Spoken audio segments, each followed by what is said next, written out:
Sir PGBP expense adjustments से related ये PDF है। टोटल 21 पेजेस का ये पीडीएफ है जो आपके पीजीबीपी के मैक्सिमम प्रोविजंस को टेक केयर कर रहा है, रिवाइज कर रहा है। आप अगर इस सीट को पढ़ लेते हो पीडीएफ को, और इस वीडियो को देखना जरूरी नहीं है, आप पहले इसके पीडीएफ को, डिस्क्रिप्शन में इसका पीडीएफ दे रखा है, आप डाउनलोड करके उसको पहले पढ़ो। अगर आपने पीजीबीपी एक बार पढ़ा हुआ है, अभी रिवीजन मोड में चल रहे हैं, एग्जाम्स की प्रिपरेशन कर रहे हैं, आपका एग्जाम 2023 में है, असेसमेंट ईयर 23-24 बेस्ड, तो ये वीडियो आपके लिए हेल्पफुल है। चाहे आप इंटर के स्टूडेंट्स हो या फाइनल के, सीए के हो, सीएमए के हो या सीएस के हो। सर पीजीबीपी के जो एग्जाम्स में प्रैक्टिकल क्वेश्चंस आते हैं, टू कंप्यूट पीजीबीपी इनकम या फिर टू कंप्यूट टोटल इनकम या जीटीआई बेस्ड ऑन पीजीबीपी का पीएनएल अकाउंट, तो वहां पर हमें काफी सारी इनकम की, काफी सारी रिसीट्स जो पहले से क्रेडिट होती हैं उसकी एडजस्टमेंट्स करनी पड़ती हैं। सर जो भी पैसा आ रहा है पीएनएल अकाउंट में क्रेडिट हो रहा है, रिसीट्स, इनकम, जरूरी नहीं कि वो पीजीबीपी की इनकम हो, तो हमें उसकी एडजस्टमेंट्स करनी पड़ती हैं। उसको पीजीबीपी की इनकम कंप्यूट करते समय माइनस करके दूसरे हेड में ले जाते हैं। May be house property, may be income from other source, may be capital gain, कुछ इनकम का डिडक्शन लेते हैं टीसी से टीयू में। तो सर वो पीजीबीपी इनकम एडजस्टमेंट्स की पीडीएफ मेरी अलग से है, उसका वीडियो अलग से है। सर वो 13 पेज का पीडीएफ है पीजीबीपी इनकम एडजस्टमेंट्स को लेके, जिसमें अराउंड 40-42 एडजस्टमेंट्स दे रखी हैं मेरी। इसका वीडियो भी यूट्यूब पे अलग से है, आप पीडीएफ रेफर कर लो। पीडीएफ में लगता है कि वीडियो अटेंड करना है तो वीडियो अटेंड कर लो, मैं दोनों के लिंक डिस्क्रिप्शन में दे देता हूं। यूट्यूब पे आप इस वीडियो को देख रहे हैं। तो सर पीजीबीपी इनकम से रिलेटेड जो एडजस्टमेंट्स होती हैं उसको हम लोग अभी डिस्कस नहीं कर रहे हैं। हम लोग अभी किसको डिस्कस करने वाले हैं? सर पीजीबीपी में एक्सपेंसेस बोल के कुछ खर्चे डेबिट हैं।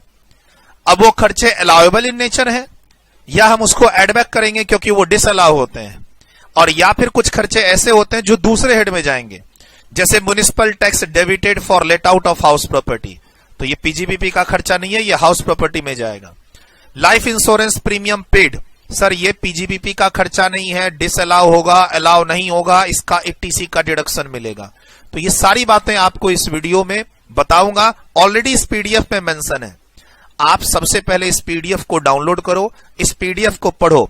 पढ़ने से इस पीडीएफ के जो 72 एडजस्टमेंट्स दिए हुए हैं इस पीडीएफ के अंदर, टोटल 21 पेजेस में, अगर आपको सारे इजीली समझ में आ रहे हैं तो वीडियो मत देखो, अपना टाइम बचाओ, अपने एग्जाम्स की प्रिपरेशन में कुछ और पढ़ो, ठीक है। और लेकिन आपको कॉन्फिडेंस नहीं है पीजीबीपी चैप्टर में, जनरली बच्चों को कॉन्फिडेंस नहीं होता है, क्लास में काफी सारे कॉन्सेप्ट्स आपको पढ़ाए हुए हैं, आप रिवीजन मोड में हैं, एग्जाम्स की तैयारी कर रहे हैं, इस पीडीएफ को भी पढ़िए, इस वीडियो को भी देखिए, बट वीडियो देखने से पहले पीडीएफ जरूर पढ़िए, मैं आपको ये सजेशन दूंगा, ठीक है।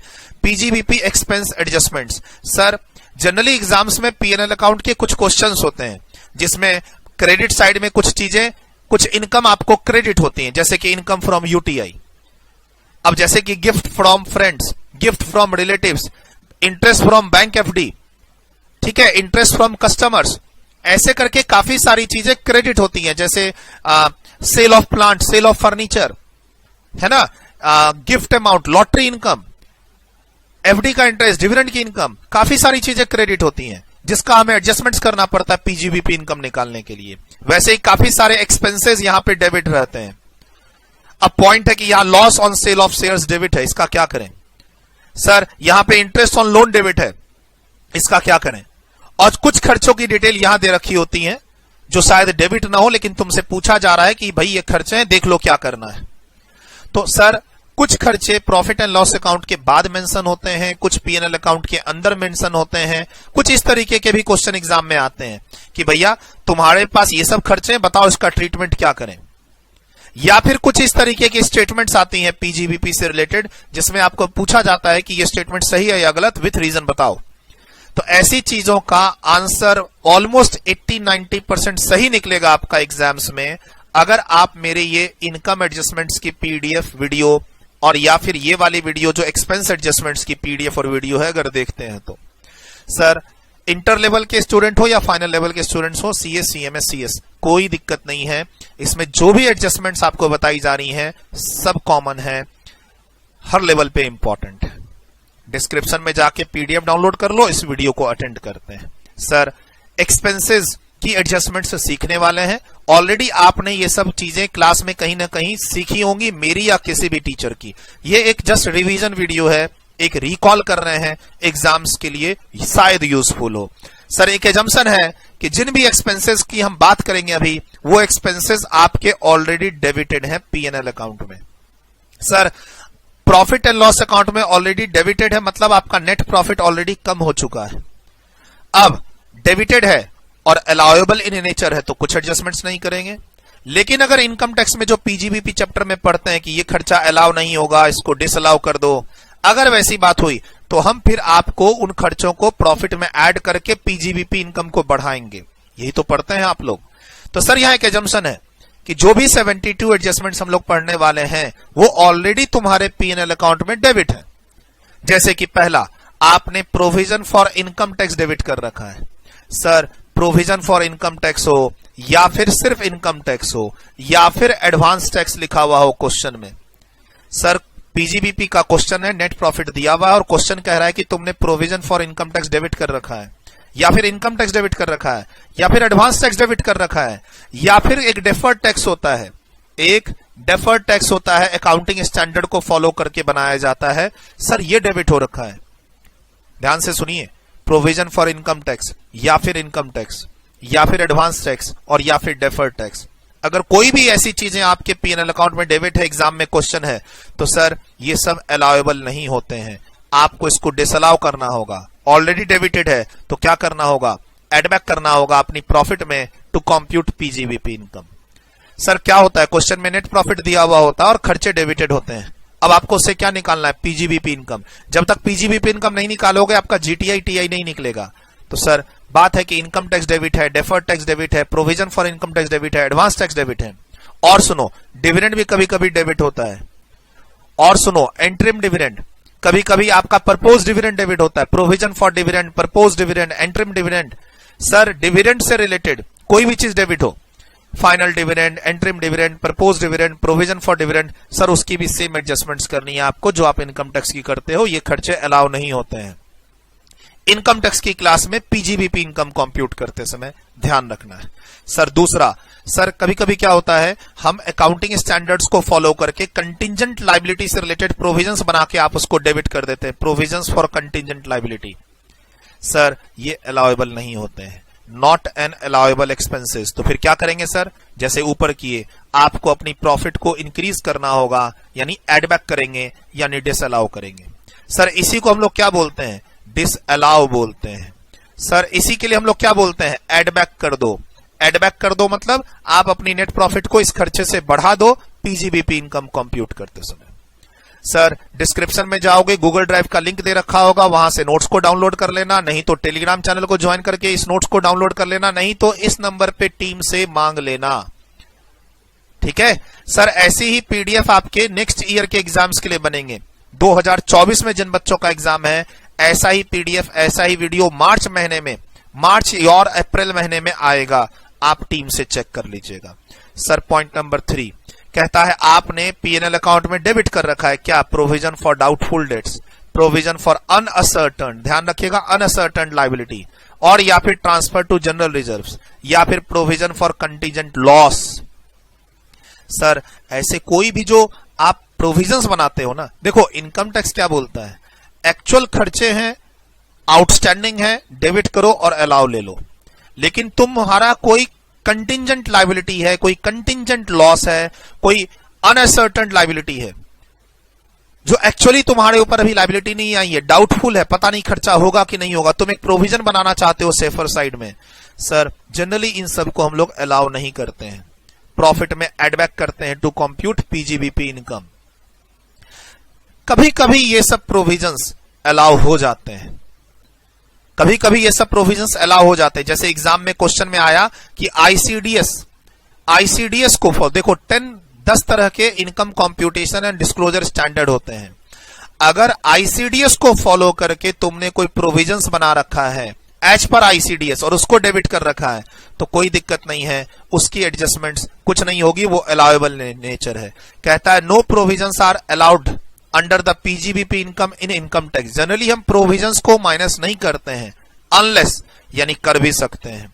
तो ये सर जो नीचे अभी केसेस दे रखे हैं ये करने के हैं, यानी इनकम टैक्स में provisions, provision for future losses, provision for contingent losses, provisions या फिर ट्रांसफर टू रिजर्व्स, या फिर प्रोविजन फॉर अनसर्टेन लायबिलिटी, या फिर प्रोविजन फॉर कंटिजेंट लायबिलिटी, इन सब की कोई जगह नहीं है पीजीबीपी इनकम निकालते समय। अगर आपके एग्जाम में ये सब क्वेश्चन में आ रखा है डेबिटेड, तो आपको एड बैक करना है। बट कुछ रिजर्व्स, कुछ प्रोविजंस बनाना अलाउड है, जैसे कि अगर आप सेक्शन 33AB को फॉलो करके रिजर्व्स बनाते हैं, या फिर 33ABA को फॉलो करके रिजर्व्स बनाते हैं, या फिर 3618 को का डिडक्शन लेने की कोशिश करते हैं, या फिर 3617A बैंक्स के केस में प्रोविजन फॉर डाउटफुल डेट्स, या फिर ICDS को फॉलो करके अगर प्रोविजंस बना रहे हैं, तो ये सब अलाउड होता है। लेकिन ये जितने भी सेक्शंस हैं ये CA इंटर के सिलेबस में नहीं है, but CMA inter, CMA final और CA फाइनल के सिलेबस में ये सब सेक्शंस हैं। सर मान लो तुमने 115 BSc फॉलो नहीं किया है, 115 BSc फॉलो करने पे काफी सारे सेक्शंस का बेनिफिट नहीं मिलता है। ठीक सर, नॉर्मली पीजीबीपी में प्रोविजंस बनाना अलाउड नहीं है, ट्रांसफर टू कोई रिजर्व्स बनाना अलाउड नहीं है। लेकिन अगर इनकम टैक्स के कुछ सेक्शंस आपके सिलेबस में हैं जो हम क्लास में पढ़ते हैं, जैसे इंटरमीडिएट के स्टूडेंट्स को मैं ये सारे सेक्शन अपने क्लासेस में पढ़ाता हूं, ये सारे सेक्शंस किनको, CMA इंटर के स्टूडेंट को। तो सर इन सेक्शंस को फॉलो करते हुए अगर कोई प्रोविजंस बना है तो अलाउ हो जाएगा, अदरवाइज अलाउ नहीं होगा। अब ये जो सेक्शन अभी अभी मैंने सर्कल किए हैं, ये सिर्फ CA इंटर के स्टूडेंट्स को नहीं पढ़ना, बाकी CMA और CA फाइनल वालों को पढ़ना होता है। बट प्लीज मोटा मोटी एक कॉन्सेप्ट ध्यान रखना कि जनरल अगर आप कोई प्रोविजंस बना लेंगे अनसर्टेन लायबिलिटी का, डाउटफुल डेट्स का, बिना किसी बेस के, बिना किसी सेक्शन के रेफरेंस के, तो फिर वो आपको अलाउ नहीं होगा। अकाउंट्स में भले आप बनाते हैं प्रोविजंस, इनकम टैक्स में अलाउ नहीं होगा। बट अगर वर्ड है असर्टेन्ड लायबिलिटी, आपको एग्जाम में ध्यान से देखना पड़ेगा। अगर वर्ड है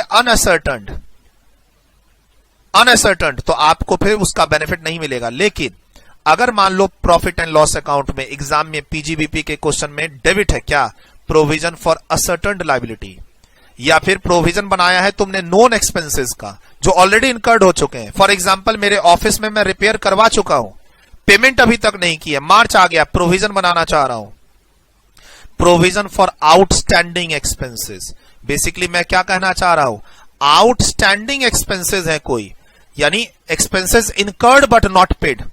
सर सैलरी अनपेड है, बंदा रिटायर कर गया है, ग्रेच्युटी अनपेड है। यस सर, अगर आपका एम्प्लॉय रिटायर कर चुका है, ग्रेच्युटी अनपेड है, उसका प्रोविजन बनाना चाहते हो, वो भी अलाउ हो जाएगा। सर आपकी कोई लायबिलिटी आ चुकी है जनवरी फरवरी मार्च में, जिसका पेमेंट तुमने 31 मार्च तक नहीं किया है, उसका प्रोविजन बना रहे हो, expenditure incurred but not paid, उनका प्रोविजन आप बना रहे हो, तो सर उनकी कोई एडजस्टमेंट नहीं करनी, फुल्ली अलाउएबल होता है, कोई एडजस्टमेंट्स करने की जरूरत नहीं होती है। तो एग्जाम्स में तुमको ध्यान से ये देखना होगा। अभी मैंने बताया प्रोविजन फॉर ग्रेच्युटी के बारे में।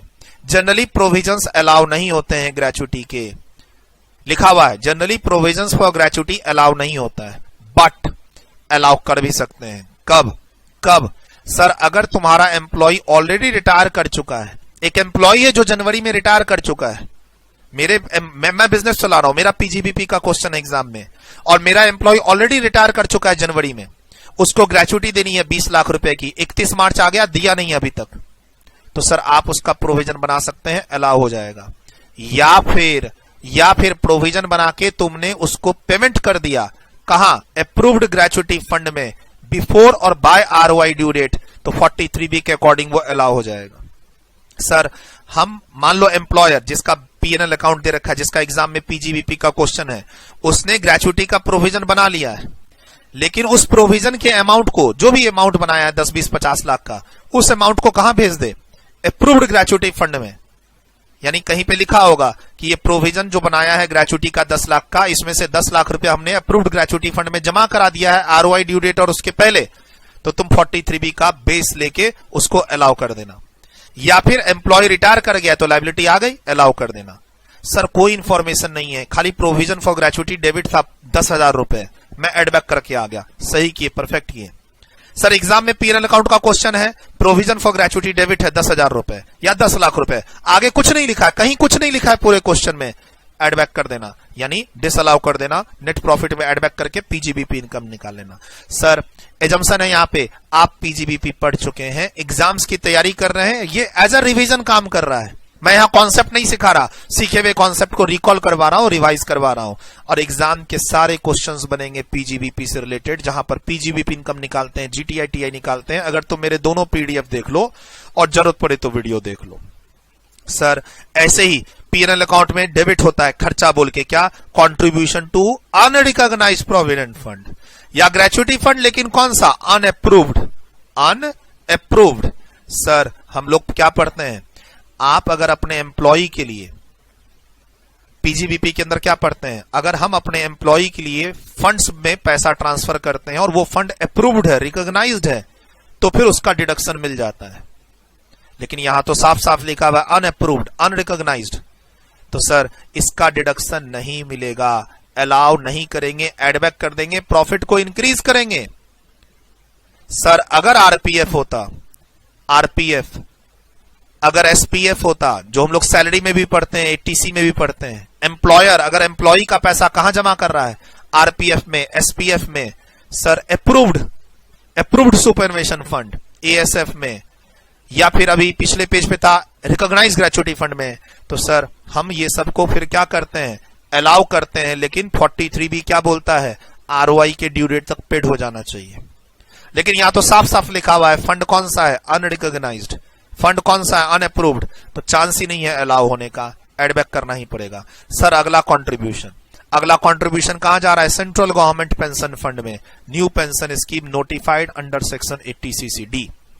सर अभी हम लोग पीजीबीपी की क्लास में हैं, एम्प्लॉयर पैसा जमा कर रहा है इस फंड में, तो सर एम्प्लॉयर के लिए बात कर रहे हैं कि एक्सपेंसेस बोल के पीजीबीपी में कितना अलाउ होगा।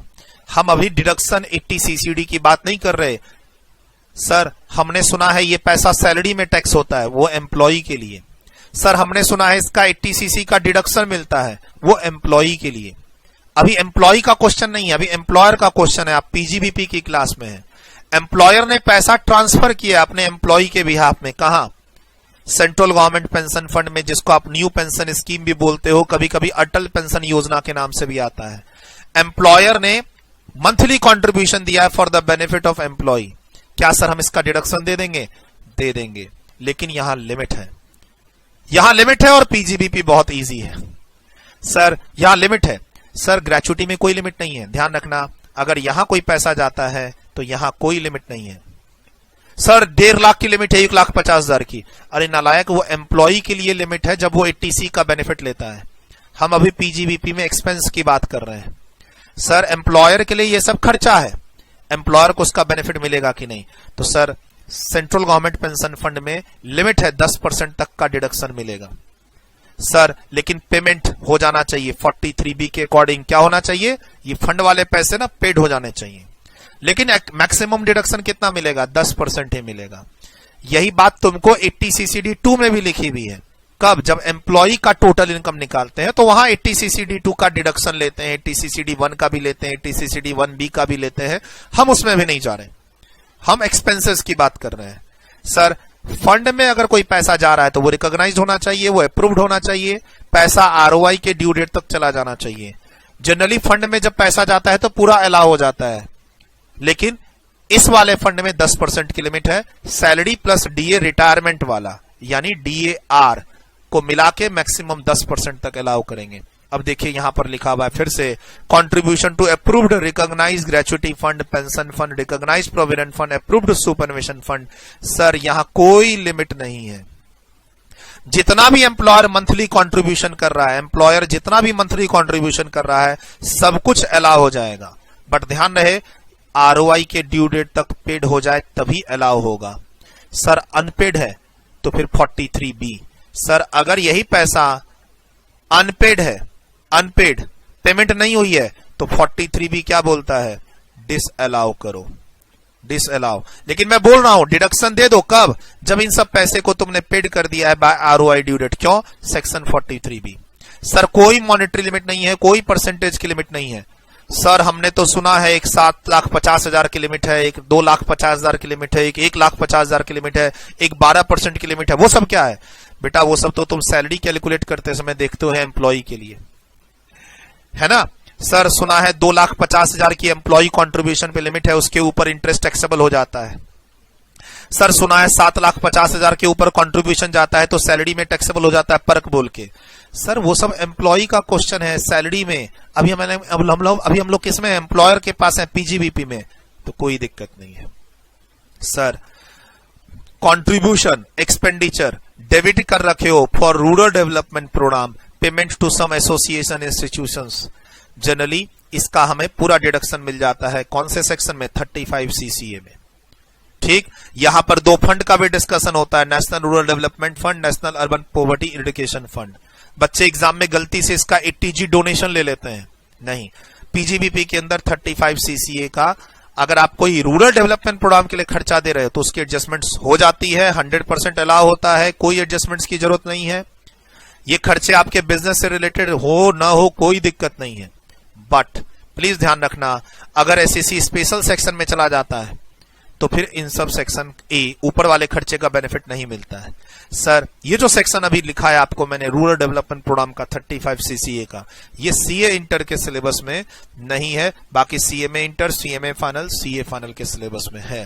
बट प्लीज ध्यान रखना ये जो ऑल्टरनेटिव टैक्स रिजिम है, ऑल्टरनेटिव टैक्स रिजिम बहुत बार क्लास में बताता हूं, यहां पर अगर एग्जाम में क्वेश्चन में ये दे रखा है कि भाई इंडिविजुअल ने सेक्शन 115 बीएससी ऑप्ट कर रखा है, कंपनी ने सेक्शन 115 BAA ऑप्ट कर रखा है, सोसाइटी ने BAD ऑप्ट कर रखा है, कंपनी ने BAA, है ना, या इंडिविजुअल एचयूएफ ने 115 BSc ऑप्ट कर रखा है, तो कुछ सेक्शंस के बेनिफिट नहीं मिलते हैं, उसमें से ये भी सेक्शन है 35 CCA. Sir rural development programme के लिए हमने कंट्रीब्यूशन दिया है इंस्टीट्यूशन को, एसोसिएशन को, जो कि हमारे पैसे हम उन्हें देंगे और वो आगे खर्चा करेंगे रूरल डेवलपमेंट में, तो हमें 35 सीसीए का पीजीबीपी के अंदर डिडक्शन मिलता है, एडजस्टमेंट्स करने की कोई जरूरत नहीं है। बट सीए इंटर के सिलेबस में ये सेक्शन नहीं है, सीएमए वाले स्टूडेंट्स या सीए फाइनल के स्टूडेंट्स इसका एडजस्टमेंट जरूर करें। बट ये भी ध्यान रखें कि अगर आप स्पेशल सेक्शन में हैं, ऑल्टरनेटिव टैक्स रिजिम में, तो फिर इस सेक्शन का बेनिफिट नहीं मिलता है। सर एग्जाम में दिमाग खुला रखना पड़ेगा। फॉर एग्जाम्पल 115 बीएससी एग्जाम में क्वेश्चन में आ रखा है कि टैक्स कंप्यूट करो या इनकम कंप्यूट करो, एसएससी ने 115 बीएससी ऑप्ट कर रखा है, तो सर अब इसमें 35 एडी का बेनिफिट नहीं मिलता है, 10AA का बेनिफिट नहीं मिलता है। अब 35 एडी आप पीजीबीपी में पढ़ते हैं तो ध्यान तो रखना पड़ेगा ना। ऐसे ही 35 सीसीए का रूरल डेवलपमेंट प्रोग्राम के लिए जनरली 100% का डिडक्शन मिलता है, बट अगर आप ऑल्टरनेटिव टैक्स रिजिम में है तो बेनिफिट नहीं मिलता है। प्लीज ये आपको कैलकुलेशन देखनी होगी। सर ऐसे ही हम लोग दूसरों को कंट्रीब्यूशन देते हैं, खुद का खर्चा नहीं है, हम दूसरों को कंट्रीब्यूशन दे रहे हैं। किसका? साइंटिफिक रिसर्च का, सोशल रिसर्च का, स्टैटिस्टिकल रिसर्च का। किनको दे रहे हैं आप? Institution, university, approved institutions, approved associations जो सेक्शन 35 में रजिस्टर्ड है। सर आप अगर दूसरों को कंट्रीब्यूशन देते हैं साइंटिफिक रिसर्च के लिए, सोशल रिसर्च के लिए, स्टैटिस्टिकल रिसर्च के लिए, जो अप्रूव्ड है, रिकॉग्नाइज्ड है, तो आपको 100% का डिडक्शन मिल जाएगा। पहले 150 का रहता था, 175 का भी रहता था, कहीं कहीं 200 का भी रहता था, अब ऐसा कुछ भी नहीं है। ठीक, अच्छा आप यहां पे खुद खर्च नहीं कर रहे हैं, एक होता है इनहाउस रिसर्च, आप खुद खर्च नहीं कर रहे हैं रिसर्च इनहाउस, ये इनहाउस की बात नहीं हो रही, हम यहां कंट्रीब्यूशन दूसरों को दे रहे हैं, तो आप जितना भी कंट्रीब्यूशन दे रहे हैं आप सबका डिडक्शन ले लीजिएगा 100%। सेक्शन के रेफरेंस दे रखे हैं, बट प्लीज ध्यान रखिएगा अगर आप जैसे फॉर एग्जांपल 115 बीएससी ऑप्ट कर रखे हो तो इस सेक्शन का बेनिफिट नहीं मिलेगा। वैसे ही सिलेबस के अकॉर्डिंग मैंने सेक्शन का रेफरेंस दे रखा है, यहां लिख भी रखा है कि सीए वाले सिलेबस में क्या है, सीएमए इंटर में क्या है, फाइनल में क्या है, ये सब मैंने लिख रखा है, क्लास में बता भी रखा है आपको, तो मैं उस सब में नहीं जाना चाहता। पॉइंट है कि हमने रिसर्च के लिए दूसरों को कंट्रीब्यूशन दिया है, पीजीबीपी का एग्जाम में क्वेश्चन है, खर्चा अलाउ होगा कि नहीं, कर देना, 100% कर देना। लेकिन अगर आपने ऑल्टरनेटिव टैक्स रेजिम ले रखा है तो फिर आपको इस सब का बेनिफिट नहीं मिलेगा, ध्यान रखना। सर क्वेश्चन कंपनी का है, क्वेश्चन कंपनी का है और वो इन हाउस साइंटिफिक रिसर्च में पैसा खर्चा कर रहा है, रेवेन्यू या कैपिटल, तो सर यहां भी 100% तक का आपको डिडक्शन ले सकते हैं। पहले 200 भी मिला करता था, अब सब बंद है। Sir company in house research कर रही है, रेवेन्यू हो या कैपिटल, आप बड़े आराम से 100% तक का खर्चे का डिडक्शन ले सकते हैं।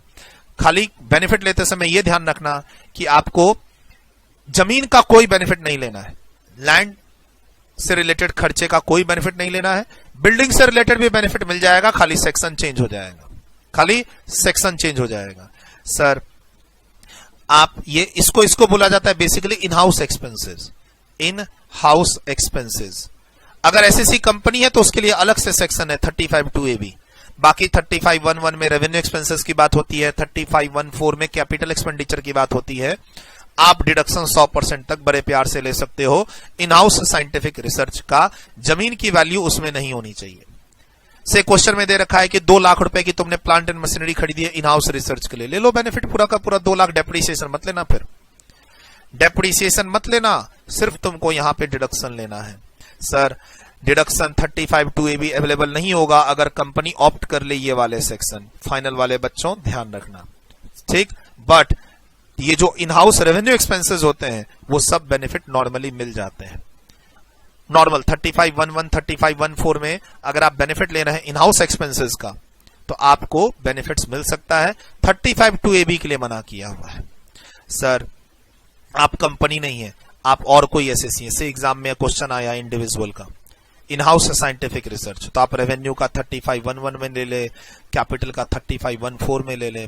सर यहां क्या है एक्चुअली में ना, कंपनी अगर मैन्युफैक्चरिंग कंपनी हो तो फिर 35(2)(ab) में चली जाती है, मैन्युफैक्चरिंग में इन्वॉल्व है या फिर बायोमेडिकल में इन्वॉल्व है, तो मेडिकल सेक्टर और मैन्युफैक्चरिंग सेक्टर में है कंपनी तो 35(2)(ab) में जाएगी।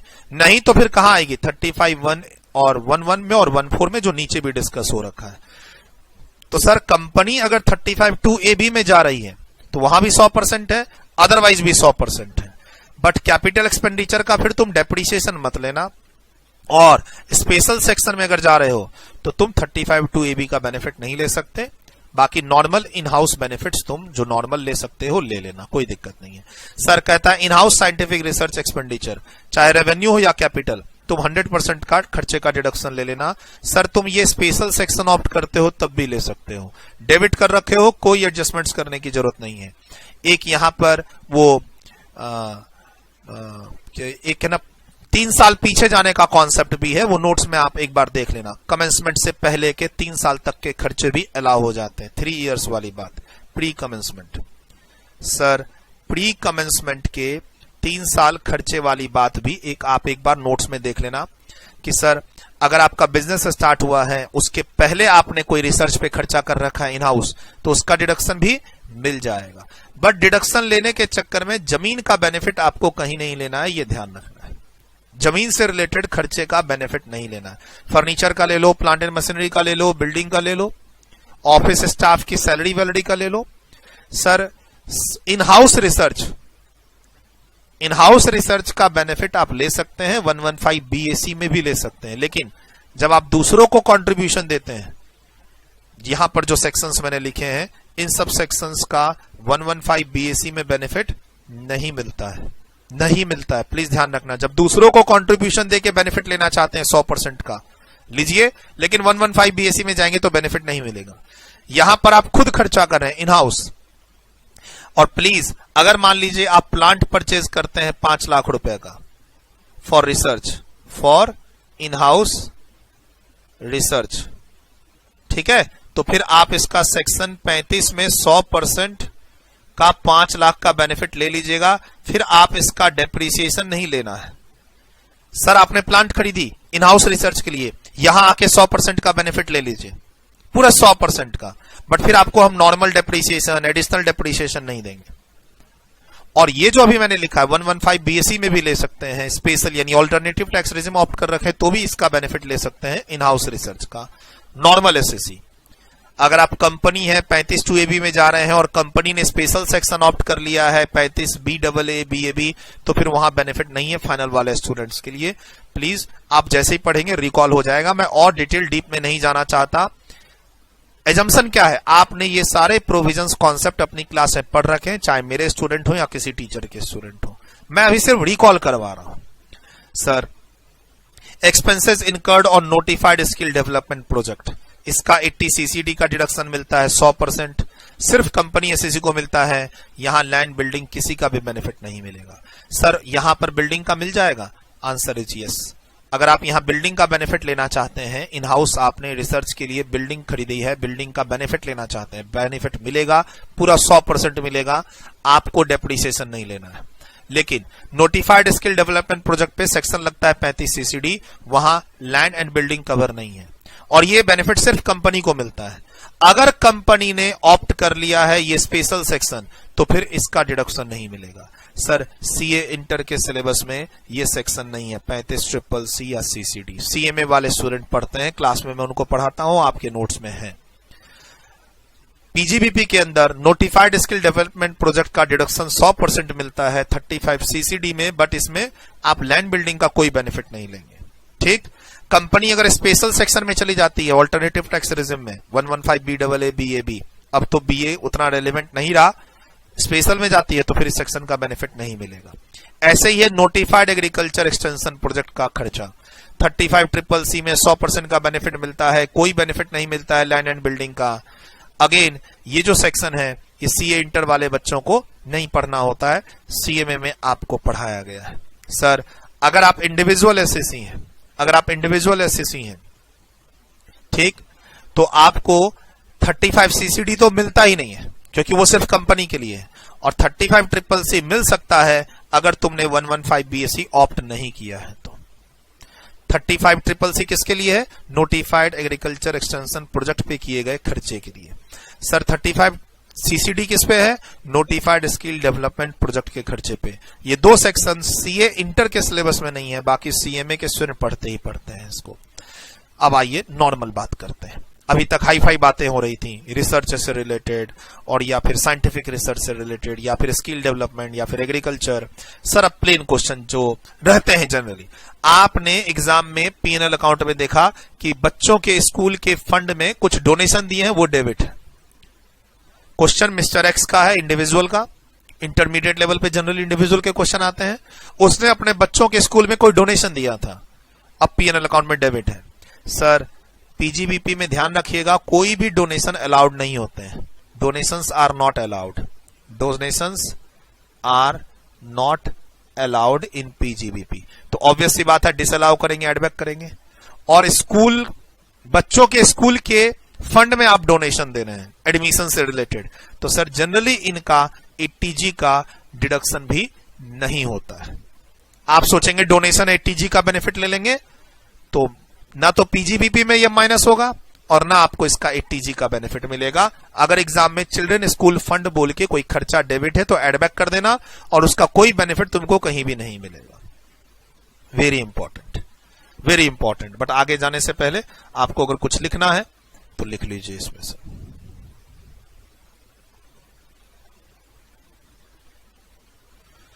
डन,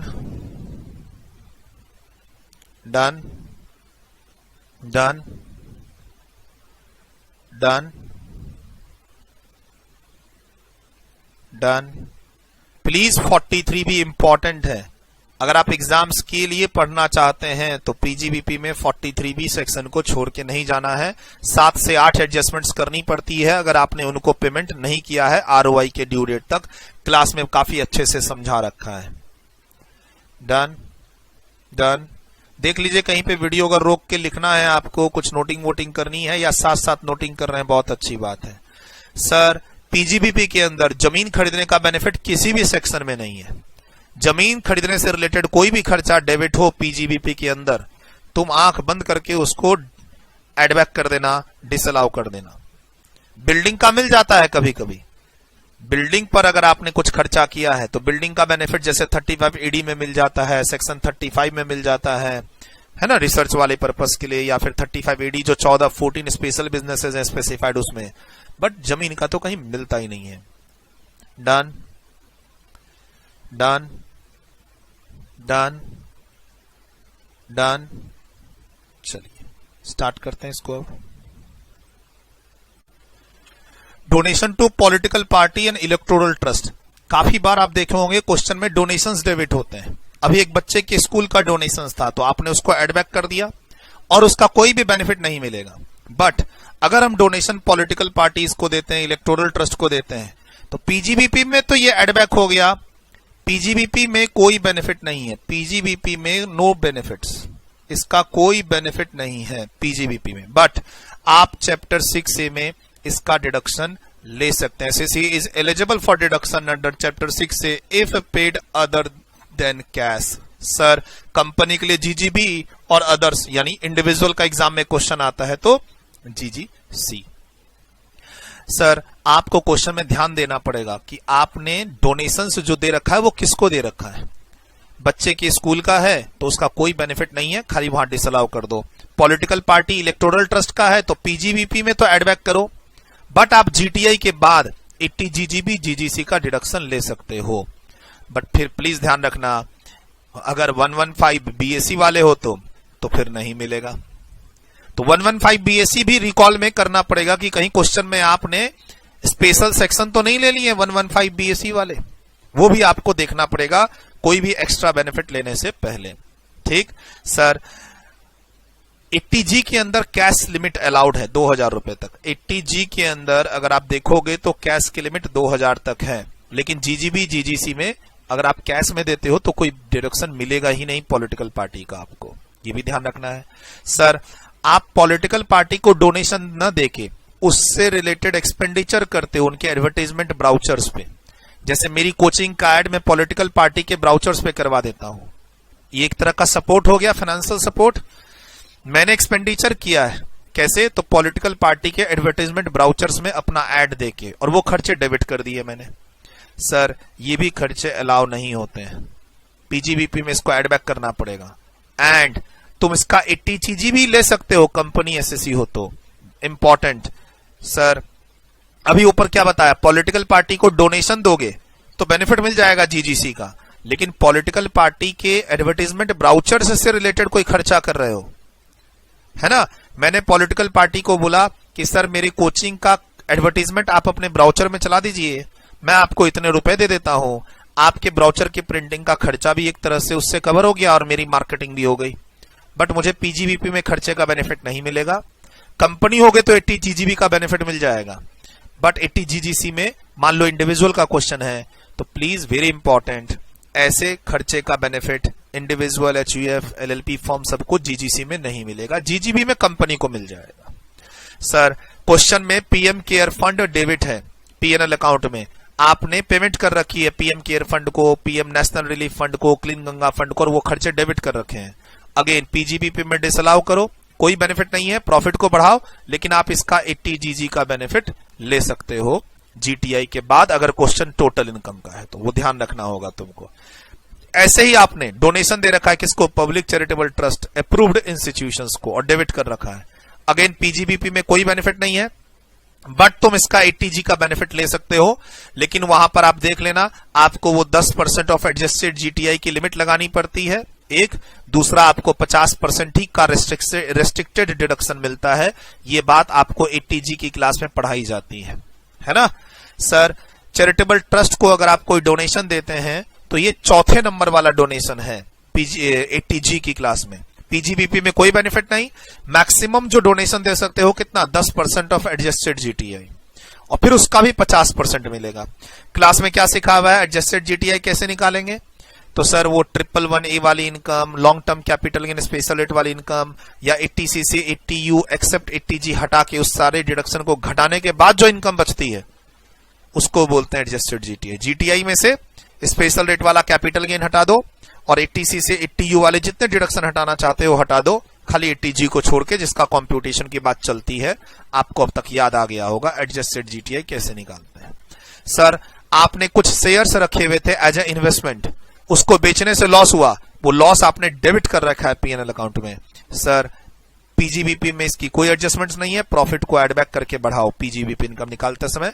अलग से कैपिटल गेन में लेके जाओ, पीरियड ऑफ होल्डिंग देखो, शॉर्ट टर्म लॉन्ग टर्म देखो, वहां लॉस कंप्यूट करो आप, ये कैपिटल गेन हेड में जाएगा। सर आपने फर्नीचर सेल कर रखा है, बिल्डिंग सेल कर रखी है, प्लांट सेल कर रखा है, उसका लॉस है और वो लॉस को तुमने डेबिट कर रखा है। अगेन पीजीबीपी में इन लॉसेस का कोई बेनिफिट नहीं मिलता है। Sir furniture, building, plant use करते रहो, डेप्रिसिएशन का बेनिफिट मिलेगा, प्लांट में एडिशनल डेप्रिसिएशन भी मिलेगा, लेकिन अगर इनको बेचने से लॉस हुआ तो सर आप short term capital loss compute करो। कैपिटल गेन के अंदर सेक्शन 50 का जो फॉर्मेट दे रखा है क्लास में, फुल वैल्यू ऑफ कंसिडरेशन जितने में बेचे हो माइनस ओपनिंग डब्ल्यूडीवी माइनस उस ब्लॉक में अगर कोई एसेट खरीदे हो तो माइनस उस ब्लॉक का कोई खर्चा है, ट्रांसफर एक्सपेंस है, तो याद आ रहा है डेप्रिसिएशन चैप्टर में अलग से पढ़े। लॉसेस को पीएनएल अकाउंट में डेबिट कर रखे हो, पीजीबीपी में अलाउ नहीं होगा, अलग से short term capital loss compute करो डेप्रिसिएबल एसेट पे। और वो शॉर्ट टर्म कैपिटल लॉस कब होता है? जब ब्लॉक के सभी एसेट्स को हम कम दाम पे बेचते हैं, तब वो कैलकुलेशन तुम कर लेना जो तुमको डेप्रिसिएशन की क्लास में सिखाते हैं। सर तुमने बिल्डिंग, फर्नीचर, प्लांट खरीद के डेबिट कर रखा है और खरीदे भी किसमें हो? कैश में। सर लिमिट होती है 10,000 की, आप 10,000 से ज्यादा का पेमेंट कैपिटल एक्सपेंडिचर के लिए भी नहीं कर सकते, ये आपको सिखाया जाता है 43(1) में। एक, आपको पीजीबीपी में खर्चा अलाउ नहीं होगा क्योंकि ये कैपिटल एक्सपेंडिचर इन नेचर है। तुमने बिल्डिंग, फर्नीचर, प्लांट खरीद के पीएनएल अकाउंट में पूरा खर्चा डेबिट कर दिया है, पहले तो एडबैक करो, कैपिटल एक्सपेंडिचर है। दूसरा, तुम इसका डेप्रिसिएशन भी नहीं ले सकते क्योंकि तुमने पैसा कैश में खर्चा कर दिया और कैश की लिमिट 10,000 क्रॉस कर गई है। सर अब कैश में नहीं खरीदा है, सर अकाउंट पे ही चेक से खरीदा है, तो फिर अगेन आपने जो परचेज करके बिल्डिंग, फर्नीचर, प्लांट का खर्चा डेबिट कर रखा है उसको पूरे को डिसअलाउ करो, कैपिटल एक्सपेंडिचर है यानी नेट प्रॉफिट को उससे बढ़ाओ, आप कॉस्ट को ऐड कर दो जो डेबिट कर रखे हो, आप डेप्रिसिएशन ले लो। सेक्शन 32 में तुम डेप्रिसिएशन कैलकुलेट कर लो, पुट टू यूज 180 दिन से कम है तो उसको हाफ कर लो, और अगर एडिशनल डेप्रिसिएशन भी लेना है क्योंकि वो प्लांट है तो आधा इस साल ले लो, आधा अगले साल ले लो, अगर पुट टू यूज 180 दिन से कम है। पुट टू यूज का ध्यान रखना, पुट टू यूज की रेट ध्यान रखना। सर कैश परचेज किया है, agriculture produce from farmers for your business. Sir अगर आप एक्चुअल ओरिजिनल जो एग्रीकल्चरिस्ट हैं, प्रोड्यूसर ऑफ फार्म प्रोडक्ट हैं, इन सब से जाके तुम खरीदते हो तो फिर वहां 10,000 की लिमिट काम नहीं करती है। 40A3 सर 10,000 से ऊपर का कैश एक्सपेंसेस है, लेकिन रूल 6DD की एक्सेप्शंस में है, आप पूरा खर्चा अलाउ हो जाएगा, एक्सेप्शंस में कवर है, कोई एडजस्टमेंट्स करने की जरूरत नहीं है। बट अगर मान लो तुम पेमेंट कैश में कर रहे हो, सैलरी, रेंट, एडवर्टाइजमेंट एक्सेट्रा की, तो डिसअलाउ कर देना। अगर एक दिन में खर्चा 10,000 से ऊपर का कर रहे हो पर डे पर पर्सन, ट्रांसपोर्टर के लिए लिमिट कितने की है? 35,000 की है, वो तुम देख लेना। सर अनरीजनेबल एक्सेस पेमेंट कर रहे हो, किसको? रिलेटिव्स को, डायरेक्टर को, पार्टनर को, तो एक सेक्शन पढ़ाता हूं 40A2, उसमें उस एक्सेस पैसे को क्या कर देना? डिसअलाउ। यानी अगर मान लो डायरेक्टर को मैंने 2 लाख का कमीशन दिया है जिसकी मार्केट वैल्यू 1,50,000 है, तो फिर 50,000 का बेनिफिट, एक्सेस जो पेमेंट की उसका बेनिफिट यहां नहीं मिलेगा। और यहां क्या सिखाया था कि हमें कोई नहीं, एक्सेस पेमेंट का बेनिफिट नहीं मिलेगा, लेकिन जितना रुपया डायरेक्टर को मिला है आप उसको तो पूरा टैक्सेबल करेंगे। सर मैंने डायरेक्टर को 5 लाख कमीशन दिया है तो डायरेक्टर के हैंड्स पे पूरा 5 लाख टैक्सेबल होगा। अब मान लो ये अनरीजनेबल है, एक्सेस है 1 लाख से, तो पीजीबीपी में 1 लाख कंपनी के हाथ में क्या होगा? डिसअलाउ हो जाएगा। यही सिखाया है क्लास के अंदर, ध्यान रखना। सर किसी भी लॉ में जीएसटी हो, इनकम टैक्स हो, कस्टम हो, उसकी पेनल्टी लग गई और वो पेनल्टी तुमने डेबिट कर रखी है, अलाउ नहीं होते हैं, एडबैक कर दो। बट अगर कोई कॉन्ट्रेक्चुअल पेनल्टी है, कोई एग्रीमेंट के अंदर पेनल्टी लगी है, कोई पीनल इंटरेस्ट ले रहा है बैंक क्योंकि तुमने लोन ओवरड्यू कर दिया है, टाइम पे पेमेंट नहीं किया है, सर क्वेश्चन में पेनल्टी वर्ड है खाली, तो आप डिसअलाउ कर देना, वो किसी न किसी लॉ वाली पेनल्टी होगी। बट अच्छे से पढ़ना, अगर कोई कॉन्ट्रैक्ट एग्रीमेंट वाली पेनल्टी है या बैंक पीनल इंटरेस्ट ले रहा है तो उसको अलाउ कर देना, ये 100% अलाउ है, कोई दिक्कत नहीं है। सर कहता है, अभी बताया था शुरू में पहले पेज पे कि अगर कोई income tax, advance tax, deferred tax, interest, this section का अगर तुमने कोई डेबिट कर रखा है तो ये सब अलाउ नहीं होता है, किसी भी हेड में नहीं होता है। वेरी इंपॉर्टेंट, अगर तुमने अपने एम्प्लॉय के लिए नॉन मॉनिटरी परक्यूर्स पे टैक्स पे किया है, एम्प्लॉयर ने अपने एम्प्लॉय के नॉन मॉनिटरी परक्यूर्स पे टैक्स पे कर रखा है, तो ये अलाउ नहीं होता। Very important. और एम्प्लॉय के हैंड पे ये एग्जम्प्ट भी होता है, एम्प्लॉय के हैंड पे ये वाला टैक्स एग्जम्प्ट भी होता है। और क्या क्लास में पढ़ते हैं, एम्प्लॉय को टोटल टैक्स में से ये टैक्स घटाने भी मिलता है। सर ये टैक्स कौन पे करता है, एम्प्लॉयर। किस चीज पे, नॉन मॉनेटरी परक्यूजिट्स पे। पीजीबीपी में इसको अलाउ नहीं करेंगे, सैलरी में एम्प्लॉय के हाथ पे टैक्स नहीं करेंगे, और एम्प्लॉय को टोटल टैक्स में से माइनस करने देंगे। ध्यान रखना, टोटल टैक्स का जो एम्प्लॉय का टोटल टैक्स निकलेगा उसमें से इसको माइनस करने देंगे। सर आपने अपने ऑफिस का, गोडाउन का म्युनिसिपल टैक्स पेड करके डेबिट कर रखा है, कोई बात नहीं, अलाउ कर दो क्योंकि तुमने पेड किया। सेक्शन 43 भी रास्ते में नहीं आएगा, आरओआई के ड्यू डेट तक पे कर दो, आरओआई के ड्यू डेट तक पे कर दो। चलिए यहां तक कुछ लिखना है क्या, देख लीजिए एक बार, साथ साथ लिखते रहिए। 80 जीजीए जीजीबी में कैश अलाउड है ही नहीं, और 80 जी में 2000 की लिमिट है, आपको क्लास में पढ़ाई भी है, देख लेना एक बार लिमिट। डन, देख लीजिए कुछ लिखना है कहीं पे।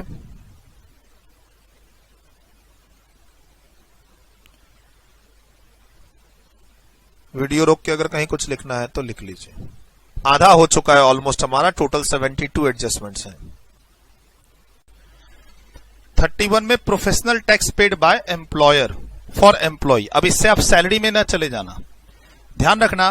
प्रोफेशनल टैक्स के बारे में हम लोग सैलरी में क्या पढ़ते हैं कि अगर ये एम्प्लॉयर पेड करता है तो हम इसे पहले सैलरी में परक्यूजिट्स बोल के टैक्सेबल करते हैं और उसके बाद इसका डिडक्शन लेते हैं, और पेड बाय एम्प्लॉय होता है तो सिर्फ डिडक्शन लेते हैं।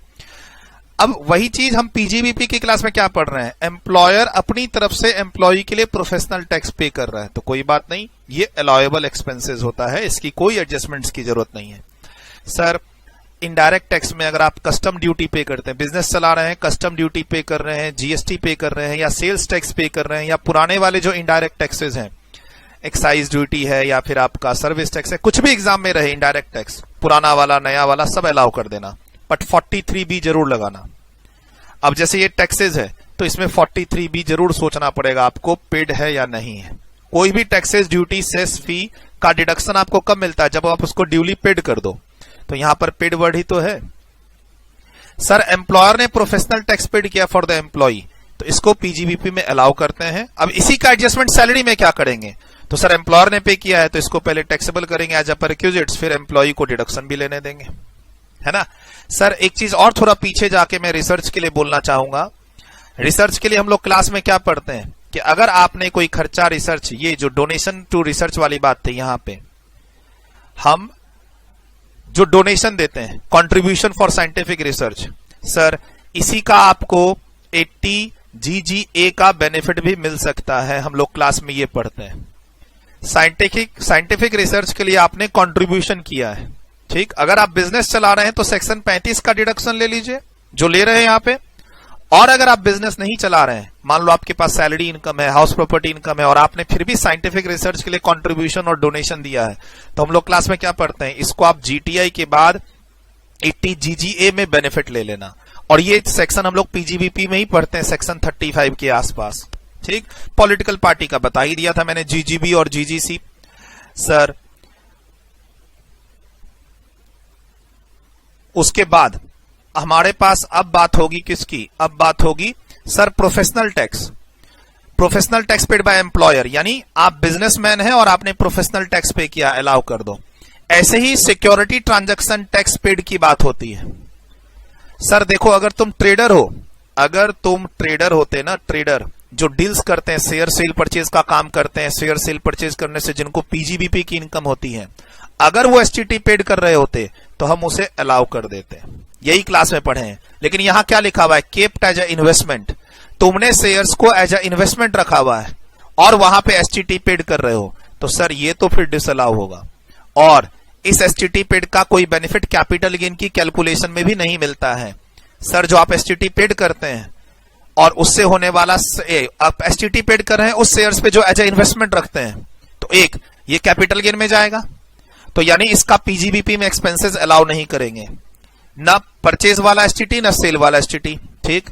अब कैपिटल गेन में जो एसटीटी पेड करते हैं, ये ना तो कॉस्ट ऑफ ट्रांसफर में जाता है और ना ही कॉस्ट ऑफ परचेज में जाता है, ब्रोकरेज चला जाता है, ये नहीं जाता है, ठीक है, तो ध्यान रखना है। हाँ, एसटीटी पेड होने के कारण हमें क्या मिलता है, 111A का टैक्स रेट मिलता है या 112A का टैक्स रेट मिलता है कैपिटल गेन के अंदर। फिलहाल यहां पे चूंकि शेयर्स केप्ट एज इन्वेस्टमेंट है, उससे रिलेटेड एक खर्चा एसटीटी पेड, इसको हम एड बैक कर देंगे पीजीबीपी इनकम कंप्यूट करते समय। फर्दर कैपिटल गेन में भी इसका कैलकुलेशन में कोई बेनिफिट नहीं मिलता है कि ये कैपिटल गेन कंप्यूट करने में माइनस होगा सर, वहां कोई बेनिफिट नहीं मिलता है सर। ऐसे ही क्लास में पढ़ते हैं हम लोग प्रोफेशनल टैक्स के अलावा और कौन कौन से टैक्सेस पढ़ते हैं, तो हम लोग है ना एक बैंकिंग कैश ट्रांजैक्शन टैक्स भी पढ़ते हैं। अगर मान लो आप बिजनेसमैन है और आपको आपके कोई करंट अकाउंट के में ट्रांजैक्शंस करना है, आप वहां पे आपको क्या लग रहा है, बैंकिंग कैश ट्रांजैक्शन टैक्स बीसीटीटी, तो सर उसका भी डिडक्शन मिल जाता है। खूब सारा कैश बैंक में जमा करते हैं, खूब सारा कैश बैंक के करंट अकाउंट से निकालते हैं, तो बैंक वाले ना बीसीटीटी टैक्स लेते हैं।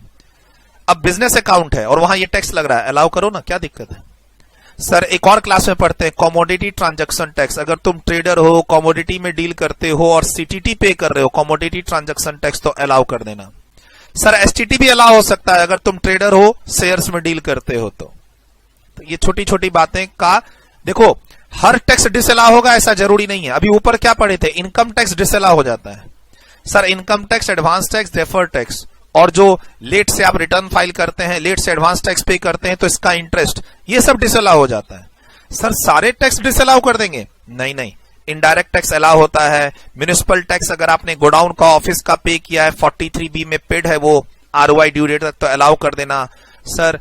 टैक्सेस में मोटा मोटी डायरेक्ट टैक्स जो होगा ना, डायरेक्ट टैक्स इन नेचर, वो अलाउ नहीं होता है। उसके बाद ये सब जितने भी टैक्सेस हैं ये अलाउ होते चलते जाएंगे आपके। बट 43B क्या कहता है, टैक्सेस का डिडक्शन तभी मिलेगा जब ये पेड हो। तो आप क्वेश्चन में देख लेना पेड है या अनपेड है, ठीक है। चलिए सर आगे। अब देखिए बहुत अच्छा ये पूछता है एग्जाम में sir, profit and loss account में पीजीबीपी के क्वेश्चन में म्युनिसिपल टैक्स और हाउस टैक्स डेबिट होता है, ठीक। एग्जाम में क्वेश्चन में अगर ये आपके ऑफिस से रिलेटेड है, अगर आपके ये गोडाउन से रिलेटेड है, अलाउ कर देना, 43B पेड होना चाहिए। लेकिन सर आगे देखो क्या लिखा हुआ, paid for let out property और सेल्फ ऑक्यूपाइड प्रॉपर्टी। एग्जाम में इंडिविजुअल का क्वेश्चन है, पीएनएल अकाउंट में आपने घर का म्युनिसिपल टैक्स, घर का हाउस टैक्स पेड करके डेबिट कर दिया, तो सर ये तो पीजीबीपी में एडबैक हो जाएगा।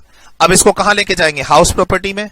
और अगर सेल्फ ऑक्यूपाइड है तो हाउस प्रॉपर्टी में म्युनिसिपल टैक्स का कोई बेनिफिट नहीं मिलता, लेट आउट के केस में मिल जाएगा। अगर लेट आउट है तो पेड बेसिस पर डिडक्शन मिल जाएगा, लेकिन वहां आरओआई ड्यू डेट नहीं है, वहां क्या है, 31 मार्च। सर पीजीबीपी में क्या देखते हैं, यहां पर पीजीबीपी में क्या लिखा हुआ है, आरओआई ड्यू डेट, क्योंकि 43B लग गया। अब अगर यही म्युनिसिपल टैक्स आपके खुद के घर और हाउस प्रॉपर्टी लेट आउट है और हाउस प्रॉपर्टी में जा रहा है, तो क्या पढ़ते हैं, municipal tax, house tax must be paid bye 31 मार्च। तो यहां आरओआई ड्यू डेट नहीं देख लेना, यहां आरओआई ड्यू डेट नहीं होता, वो तुमको हाउस प्रॉपर्टी में खूब सारी प्रैक्टिस की हुई है तुमने। Sir custom duty paid, GST paid, debited है, कोई दिक्कत नहीं है। Sir old indirect tax, old indirect tax जैसे क्वेश्चन में वैट हो, सीएसटी हो, सर्विस टैक्स हो, आपका पुराना वाला है ना सेंट्रल एक्साइज ड्यूटी हो या फिर स्टेट एक्साइज ड्यूटी हो, जो भी हो सबको अलाउ कर देना। बस खाली देख लेना 43B यानी आरओआई के ड्यू डेट तक पेड हुआ है या नहीं, ठीक है सर। अच्छा एक और बात ध्यान रखना, कस्टम ड्यूटी का तुमने प्रोविजन बनाया है, मतलब कस्टम ड्यूटी पे नहीं की है, डिस्प्यूटेड है। जीएसटी पेड नहीं किया, डिस्प्यूटेड है, और तुमने उसका प्रोविजन बना के डेबिट किया है, तो सर हम लोग पहले ही पढ़ चुके हैं प्रोविजन अलाउ नहीं होता है। सर ये पेड है, पेड, और 43B भी क्या बोलता है, must be paid by ROI due date. अब तुम इसका एग्जाम में प्रोविजन बनाओगे, यानी क्वेश्चन में प्रोविजन दिया हुआ है, provision for GST, provision for custom duty, और लिखा हुआ है क्वेश्चन में, कहीं नहीं पता चल रहा है तुमने पे किया है नहीं किया है, प्रोविजन है, तो सर प्लीज एड बैक कर देना, अलाउ मत करना उसको। सर अभी हम लोग पीछे क्या पढ़े, बहुत बहुत इंपॉर्टेंट है ये 35 नंबर पॉइंट। अभी पीछे पढ़े इनकम टैक्स अलाउ नहीं होता है, पीछे पढ़े income tax, advance tax, deferred tax, या इनकम टैक्स में जो इंटरेस्ट पे करते हैं 234ABC का, वो अलाउ नहीं होता है, राइट। लेकिन अगर आपने किसी कंसल्टेंट को हायर किया हुआ है, से लॉयर को, कोई भी प्रोफेशनल पर्सन को, कोई भी प्रोफेशनल पर्सन को, चाहे सीए के अलावा मान लो लॉयर है, सीएस है, देखो सीएस में सीएस का क्वेश्चन होगा, सीएमए में सीएमए का क्वेश्चन होगा, सीए में सीए का क्वेश्चन होगा, मे भी यहां पर इनकम टैक्स लॉयर लिखा हो। सर प्लीज ध्यान रखना, हमें इनकम टैक्स का डिडक्शन नहीं मिलता, हमें पीछे पढ़ाया डिविडेंड पेड का डिडक्शन नहीं मिलता, लेकिन इनकम टैक्स मैटर के लिए अगर तुमने कंसल्टेंट हायर किया है और उसको फी पे की है तो ये अलाउ हो जाएगा, कोई एडजस्टमेंट की जरूरत नहीं है। और सर यहां 43 भी नहीं लगता कि सर फी है फी, सर सुना है टैक्स ड्यूटी सेस फी पे 43 भी लगता है, तो वो फी गवर्नमेंट वाली फी होती है, कंसल्टेंट वाली फी नहीं होती है। तो यहां 43 भी मत लगाना। मर्केंटाइल सिस्टम पे बुक्स मेंटेन करते हो, मान लो तुमने सीए से काम करा रखा है, उसके खर्चे डेबिट कर दिए, अलाउ कर देना, कोई एडजस्टमेंट नहीं होगी। मैं ये कहना चाह रहा हूं कि इनकम टैक्स अलाउ नहीं होता, लेकिन इनकम टैक्स के कंप्लायंस के लिए कंसल्टेंट हायर करोगे तो उसके खर्चे अलाउ हो जाते हैं, प्रोफेशनल फी अलाउ हो जाती है। ऐसे ही तुमने फी काफी सारे प्रोफेशनल को पे की है प्रोफेशनल वर्क कराने के लिए, किसी से कोई तुम जीएसटी का सर्टिफिकेट ले रहे हो, किसी से तुमने कंपनीज एक्ट का कंप्लायंस का काम कराया है, किसी लॉयर को तुमने बिजनेस में कोई डिस्प्यूट हो गया था उससे रिलेटेड हायर किया, तो वो सारे खर्चे अलाउ हो जाते हैं, कोई दिक्कत नहीं है, कोई एडजस्टमेंट्स करने की जरूरत नहीं है। 36 तक पहुंच चुके हैं। सर फैमिली प्लानिंग के खर्चे डेबिट किए हुए, कौन से? कैपिटल के खर्चे। याद रखना इनकम टैक्स में, पूरे इनकम टैक्स में 5 खर्चे हैं ऐसे जिनको 5 से डिवाइड करके अलाउ करते हैं। सर पूरे के पूरे इनकम टैक्स के सिलेबस में आपके 5 ऐसे खर्चे हैं जिनको 5 से डिवाइड करके अलाउ करते हैं। एक आपका आता है हाउस प्रॉपर्टी में pre construction period interest divide by 5। एक आपका ये रहा फैमिली प्लानिंग से रिलेटेड कैपिटल एक्सपेंडिचर का खर्चा, जिसका बेनिफिट सिर्फ कंपनी को मिलता है। जो 2 मार्क्स वाले क्वेश्चन आते हैं ना उसमें आने का चांस है। ठीक सर, और भी इसके अलावा खर्चे हैं 35D सीरीज वाले, प्रिलिमिनरी एक्सपेंसेस, अमलगमेशन एक्सपेंसेस और वीआरएस एक्सपेंसेस। सर 5 ऐसे खर्चे हैं जिनको 5 से डिवाइड करके अलाउ करते हैं, 100% अलाउ नहीं होता। अभी पीछे आपने क्या पढ़ा, सेक्शन 35 रिसर्च से रिलेटेड खर्चा 100% अलाउ कर दो, फिर डेप्रिसिएशन मत लेना। यहां भी कैपिटल एक्सपेंडिचर है, डेप्रिसिएशन नहीं लेंगे, 1/5 करके 5 बार इसका डिडक्शन ले लेंगे, लेकिन सिर्फ कंपनी को देंगे। Sir only allowable 1/5 allowable for 5 years. अगर मान लो क्वेश्चन में दिया हुआ है कि 50,000 तुमने डेबिट कर दिया है तो प्लीज उसमें से 10,000 अलाउ करना, 4/5 40,000 को वापस एडबैक कर देना। सर क्वेश्चन में पीएनएल अकाउंट में देगा capital expenditure for family planning debited, question individual का है, पूरा एडबैक कर देना।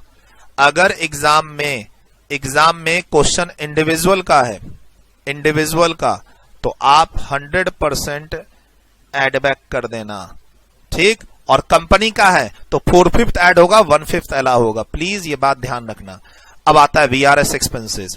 सर हमें अपने एम्प्लॉय को काफी हर तरह की पेमेंट देते हैं, सैलरी की पेमेंट देते हैं, उसके अलावा लीव सैलरी की पेमेंट देते हैं, ग्रेचुइटी की पेमेंट देते हैं। सर मोटे में हम लोग उसको रिट्रेचमेंट कंपनसेशन की भी पेमेंट करते हैं, लेकिन ये सब पूरा अलाउ हो जाता है। ध्यान रखना, जैसे कॉम्पनसेशन देंगे आप एम्प्लॉय को रिट्रेचमेंट का, पेमेंट ज्वाइनिंग बोनस देंगे आप, सर ये सब पूरा अलाउड हो जाता है। लेकिन जैसे ही आपको वर्ड दिखे वीआरएस एक्सपेंसेस, तो प्लीज 3 लाख का वीआरएस एक्सपेंसेस तुमने पेड करके डेबिट कर रखा है, 1/5 सिर्फ अलाउ होगा। सेक्शन है 35 DDA, यानी 60,000 को अलाउ करेंगे, 3 लाख का खर्चा है तो 1/5 60,000 अलाउ करेंगे, 240 एडबैक करेंगे। सर लेकिन यही खर्चा है सिर्फ जो 1/5 होता है, और मान लो तुम्हारा एम्प्लॉय छोड़ के जा रहा है, तुमने वीआरएस के अलावा कोई और पेमेंट की है, से रिटायरमेंट के कोई और बेनिफिट्स दिए हैं, से लीव सैलरी दी है, से कॉम्पनसेशन दिया है, रिट्रेचमेंट सैलरी में भी पढ़ते हैं, बट अभी हम एम्प्लॉयर के बारे में बात कर रहे हैं। सिर्फ वीआरएस से रिलेटेड खर्चे को 1/5 करना है। मान लो तुम अपने एम्प्लॉय को एरियर सैलरी दे रहे हो, जो पहले डिस्प्यूट में थी, अब डिस्प्यूट मेटरलाइज हुई और एरियर सैलरी दी हो, लमसम अमाउंट दे दो, पूरा अलाउ होगा, 1/5 करने की वहां जरूरत नहीं है। वीआरएस देखते ही 1/5 कर देना, section 35 DDA। Sir amalgamation demerger के खर्चे, मान लो क्वेश्चन कंपनी का है कि भाई कंपनी का अमलगमेशन हुआ है, डिमर्जर हुआ है, उसने अपना खर्चा 1 लाख डेबिट कर रखा है पीएनएल अकाउंट में, तो यहां भी वही चक्कर है, 1/5 अलाउ करना, बाकी 4/5 को एडबैक कर देना। से 40,000 डेबिट है क्वेश्चन में, क्वेश्चन कंपनी का है, अमलगमेशन एक्सपेंसेस 40,000 डेबिटेड, तो आपको इसमें से 4/5 32,000 रुपया एडबैक करना पड़ेगा, 35 DD। सर ये बहुत इंपॉर्टेंट है, 4 मार्क्स तक चला जाता है, क्लास में बोला हुआ है। सर पीजीबीपी में कुछ कॉन्सेप्ट्स होते हैं जो बहुत इंपॉर्टेंट होते हैं, राइट जैसे एडिशनल डेप्रिसिएशन का कॉन्सेप्ट, जैसे सेक्शन 43B का कॉन्सेप्ट, जैसे सेक्शन 35 रिसर्च का कॉन्सेप्ट, जैसे कि आपका स्पेसिफाइड बिजनेस 35AD का कॉन्सेप्ट, जैसे कि फॉर्म में जो 40B का लिमिट लगता है उसका कॉन्सेप्ट, जैसे कि प्रिजम्पटिव बेसिस का सेक्शन जो है 44AD, 44ADA, 44AE उसका कॉन्सेप्ट, या फिर टीडीएस से रिलेटेड जो सेक्शन है पीजीबीपी के अंदर 40A1 एंड 40A1A का कॉन्सेप्ट। सर कुछ कॉन्सेप्ट्स हैं जो बहुत इंपॉर्टेंट होते हैं पीजीबीपी में, छोड़ के नहीं जाना चाहिए, उसमें ये भी है। क्यों? क्योंकि ये 3-4 मार्क्स तक चला जाता है। प्रिलिमिनरी एक्सपेंसेस, इसको बच्चे कंफ्यूज कर देते हैं प्रायर पीरियड एक्सपेंसेस से। सर अगर क्वेश्चन में प्रायर पीरियड एक्सपेंसेस है तो वो पूरा डिसअलाउ हो जाएगा। पिछले सालों का खर्चा इस साल डेबिट कर रहे हो मर्केंटाइल सिस्टम में, क्यों अलाउ होगा जी? तो सर प्रिलिमिनरी और प्रायर अलग अलग है। कभी कभी इसको बच्चे मिसलेनियस से मिक्स कर देते हैं। सर एग्जाम में मिसलेनियस एक्सपेंसेस था, हमने 1/5 अलाउ किया। अरे भाई कैसे? मिसलेनियस एक्सपेंसेस मतलब खुदरा खर्च, चाय पानी का छोटा मोटा ऑफिस का खर्चा जिसका हमें कोई हेड नहीं मिला। सनडी एक्सपेंसेस, सर ये वो नहीं है। सनडी सर खुदरा खर्च जिसका हम कोई अकाउंट नहीं बना पा रहे हैं। सर 1-2 रुपया डेली खर्च हो रहा है, सर उसका क्या ही अकाउंट बनाएंगे? सर 10-20 रुपया का जो ऑफिस में खर्चा हो रहा है जिसका हम कोई अकाउंट नहीं बना सकते हैं अलग से, कोई लेजर अकाउंट, उसी को हम लोग क्या बोलते हैं? Miscellaneous expenses, sundries expenses. उसको प्लीज इसके साथ मिक्स मत करना, वो पूरा अलाउ होता है। कौन? Miscellaneous expenses, sundry expenses, full allowed. अब एक और आता है प्रायर पीरियड एक्सपेंसेस, उसको पूरा डिसअलाउ करते हैं। ये क्या है? प्रिलिमिनरी एक्सपेंसेस, बिजनेस स्टार्ट करने से पहले के खर्चे जो बिजनेस स्टार्ट करने के लिए करते हो, बिजनेस कमेंसमेंट से रिलेटेड खर्चे, बिजनेस के एक्सपेंशन से रिलेटेड खर्चे, बिजनेस की नए यूनिट, नई फैक्ट्री तुमको कहीं और डालनी है उससे रिलेटेड खर्चे। सर इंडियन कंपनी को बेनिफिट मिल सकता है, अदर रेसिडेंट बेसिस को बेनिफिट मिल सकता है, यानी ये बेनिफिट एनआर को नहीं मिलेगा, नॉन रेसिडेंट को नहीं मिलेगा। मैक्सिमम कितना मिलेगा? Sir 5% of your cost of project और 5% of capital employed whichever is higher. Sir company हो तो कैपिटल एम्प्लॉयड होता है, नहीं तो सिर्फ कॉस्ट ऑफ प्रोजेक्ट का 5% अलाउ करेंगे। सर मान लो तुम्हारा जो खर्चा है, पहले देखो कि इसमें कौन कौन से खर्चे तुम्हारे आ रहे हैं, क्लास में बताया हुआ है।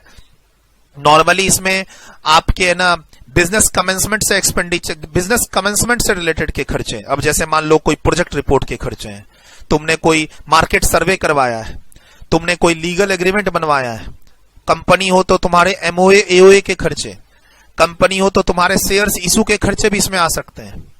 सर तुम कंपनी हो और तुमने एक है ना पब्लिक इशू लाया है और उस पैसे से तुम आगे एक नया फैक्ट्री डालोगे, तो जो पब्लिक इशू के खर्चे वो भी इसमें आ सकते हैं। और क्लास में क्या बोला था? इंजीनियरिंग सर्विसेज लेते हो तुम, लीगल ड्राफ्टिंग की सर्विसेज लेते हो, और क्या बोला था? प्रोजेक्ट की स्टडी रिपोर्ट बनवाते हो, मार्केट सर्वे करवाते हो कि मेरा प्रोडक्ट लॉन्च करने के बाद चलेगा कि नहीं चलेगा। तो ये सब खर्चे प्रिलिमिनरी में आते हैं। पहले उन खर्चों की लिस्ट बना लो, उसको फिर रोको 5% of your cost of project पे या 5% ऑफ कैपिटल एम्प्लॉयड पे, फिर उसको 1/5 करो। तो इसमें थोड़ी मेहनत है, थोड़ा किताब खोल के इसको रिवाइज कर लेना क्लास के अंदर जो फॉर्मेट दिया हुआ है, ठीक है। प्रायर पीरियड एक्सपेंडिचर अभी अभी बोला डिसअलाउ करते हैं क्योंकि तुम्हारा बुक्स मर्केंटाइल सिस्टम पे और ये पिछले सालों के खर्चे हैं। बट सर पिछले साल डिस्प्यूट में ये थे खर्चे, सर पिछले साल का खर्चा है लेकिन पिछले साल डिस्प्यूट में था। इस साल कोर्ट का फैसला आया है कि हमें ये रुपया देना पड़ेगा और हमने दिया, तो सर पिछले साल डिस्प्यूट था तो कोई डिडक्शन नहीं मिला प्रोविजन बोल के, अब इस साल तो दे दो पेड बोल के।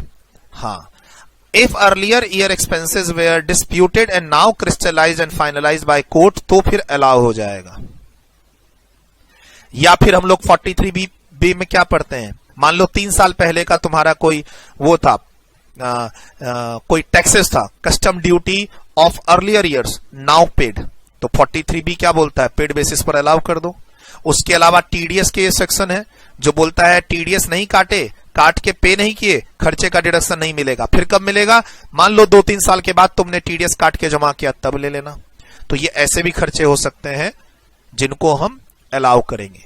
सर 3 साल पहले कस्टम ड्यूटी, 3 साल पहले की एक कस्टम ड्यूटी थी, आज पे की है, तो 43B क्या बोलता है? जिस ईयर में पे करोगे उस ईयर में अलाउ कर देना, क्योंकि ये पुराना तुमने तो अलाउ किया नहीं था 43B के बेसिस पे। तो सर प्रायर पीरियड के खर्चे 43B के कारण भी दूसरे ईयर में अलाउ हो सकते हैं। 40A1 और 40A1A टीडीएस जिस ईयर में तुमने फाइनली पे किया उस ईयर में खर्चे अलाउ हो सकते हैं, और या फिर डिस्प्यूटेड खर्चे जिस ईयर में कोर्ट का ऑर्डर आया उस ईयर में अलाउ कर सकते हैं। सर क्वेश्चन में खाली प्रायर पीरियड एक्सपेंसेस लिखा था, डेबिटेड 5000 और कुछ नहीं लिखा था, पूरा डिसअलाउ कर देना आराम से। सर तुम्हारे घर के खर्चे, तुम्हारे पर्सनल एक्सपेंसेस जो तुम ड्राइंग्स बोल के डेबिट कर रखे हो अपने बुक्स में और पीएनएल अकाउंट में, क्वेश्चन एग्जाम में आया है, ड्राइंग्स बोल के खर्चे डेबिट हैं, पर्सनल हाउस होल्ड खर्चे डेबिट हैं। सर इन सबको तुम डिसअलाउ कर देना, एडबैक कर देना, ये पर्सनल खर्चे अलाउ नहीं होते हैं। सर तुमने अपने कस्टमर को, अपने डीलर को बिजनेस के कोर्स में गिफ्ट पैकेट दिए हैं, गिफ्ट में वॉचेस दिए हैं as a business promotion, allow कर देना, कोई एडजस्टमेंट की जरूरत नहीं है। खाली देख लेना वो जो नया वाला सेक्शन आया है टीडीएस का 194R है शायद, है ना, आर वाला, कि कोई बिजनेस के कोर्स में तुमने बेनिफिट पहुंचाने की कोशिश की है तो उस पर टीडीएस काटना होगा, वो वाला कॉन्सेप्ट तुम देख लेना जो नया सेक्शन आया है टीडीएस में। देखो बिजनेस के कोर्स में एज अ बिजनेस प्रमोशन अगर मैं कोई गिफ्ट देता हूं अपने कस्टमर को, डीलर को, तो वो रिलेटिव को तो नहीं दे रहा ना, ये पर्सनल कैसे होगा? सर ये फुल्ली अलाउएबल है, लेकिन इन पर अब टीडीएस का कंप्लायंस करना पड़ता है, तो वो टीडीएस का जो सेक्शन है जो इंपॉर्टेंट भी है आपके एग्जाम्स के लिए, वो जरूर देख लेना।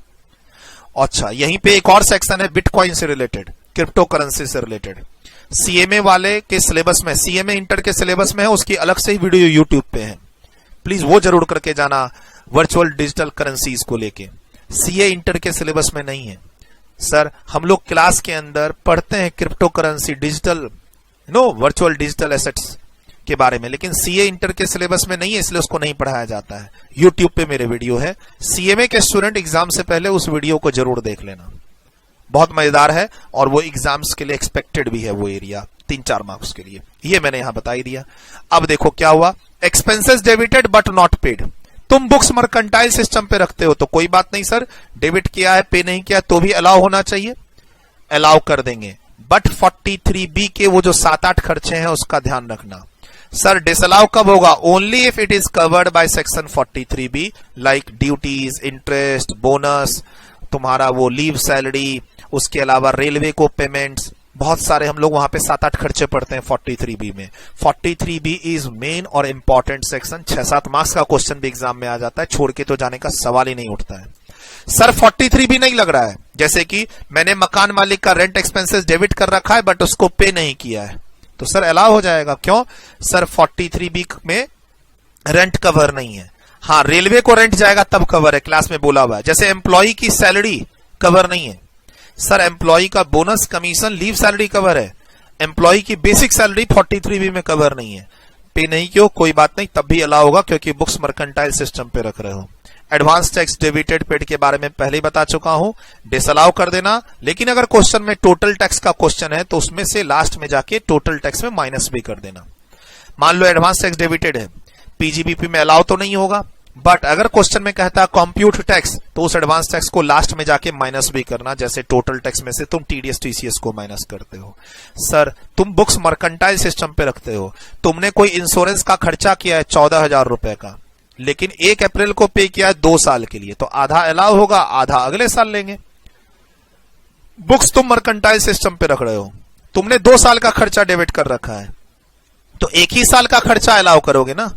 और अगर यही 1 अप्रैल की जगह 1 अक्टूबर होता, मान लो ये 1 अक्टूबर होता, तो फिर हम 6th मंथ का अलाउ करते, तो वो कैलकुलेशन कर लेना।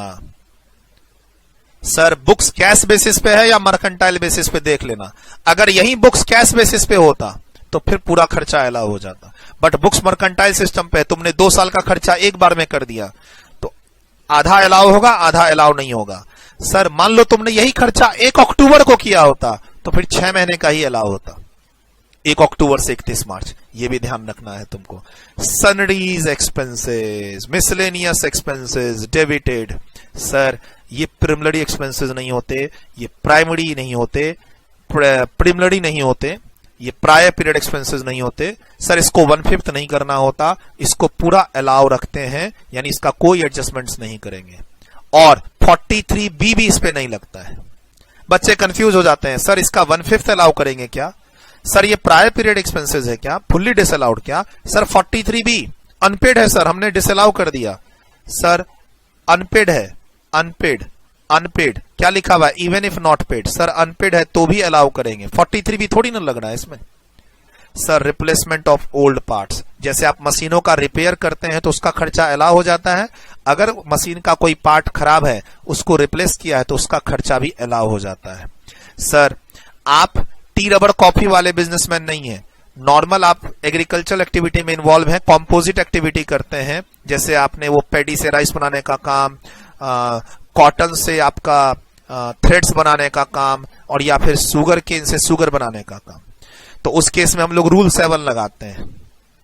रूल 7 कहता है खेती के खर्चे पीएनएल अकाउंट में डेबिट नहीं होंगे, और तुम डेबिट कर दिए हो तो एड बैक कर दो, डिसअलाउ कर दो।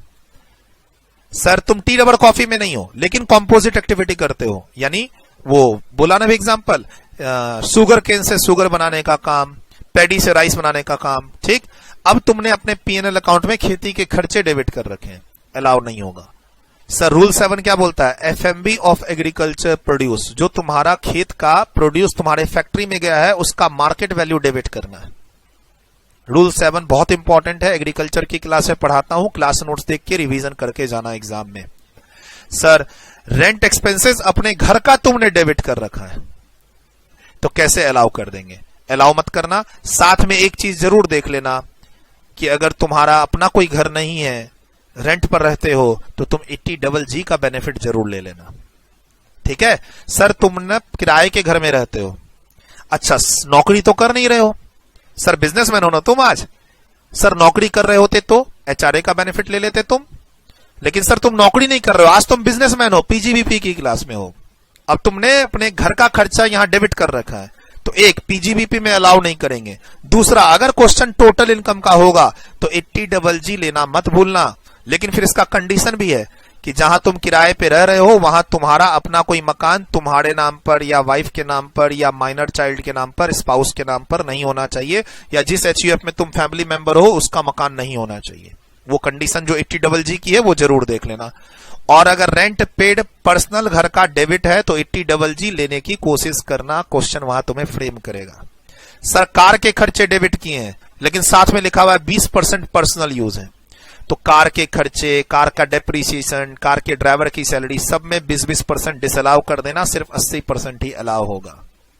सर सैलरी पे की हो बिना टीडीएस के नॉन रेसिडेंट को आउटसाइड इंडिया, पूरा डिसअलाउ 100%। उसके बाद बोलता है अलाउ भी नहीं होगा। सर ये एक एक्सेप्शन है और बहुत तगड़े वाला एक्सेप्शन है, 40A3।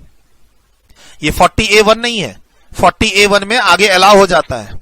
सर 40A1A में आगे जाके अलाउ हो जाता है, लेकिन यहां पे तुम अगर सैलरी पे कर रहे हो किसी नॉन रेसिडेंट को या फिर आउटसाइड इंडिया रेमिट कर रहे हो, बिना टीडीएस के रेमिट कर दिए, तुम टीडीएस काटना था नहीं काटे, रेमिट कर दिए, तो सर 100% डिसअलाउ। और अब इसका रेमेडी नहीं है। सर वापस फ्यूचर में अलाउ हो जाएगा क्या अगर टीडीएस काट के जमा कर देंगे तो? नहीं होगा। No further future remedy even if later TDS deducted and paid. Very important. ऐसा नहीं सोचना है कि बाद में अगर इस पर हम टीडीएस काट के जमा कर देंगे मान लो 2 साल के बाद तो ये खर्चा 2 साल के बाद अलाउ हो जाएगा, नहीं होगा। ये डिफरेंट है 40A1 से और 40A1A से, आगे आ रहा है।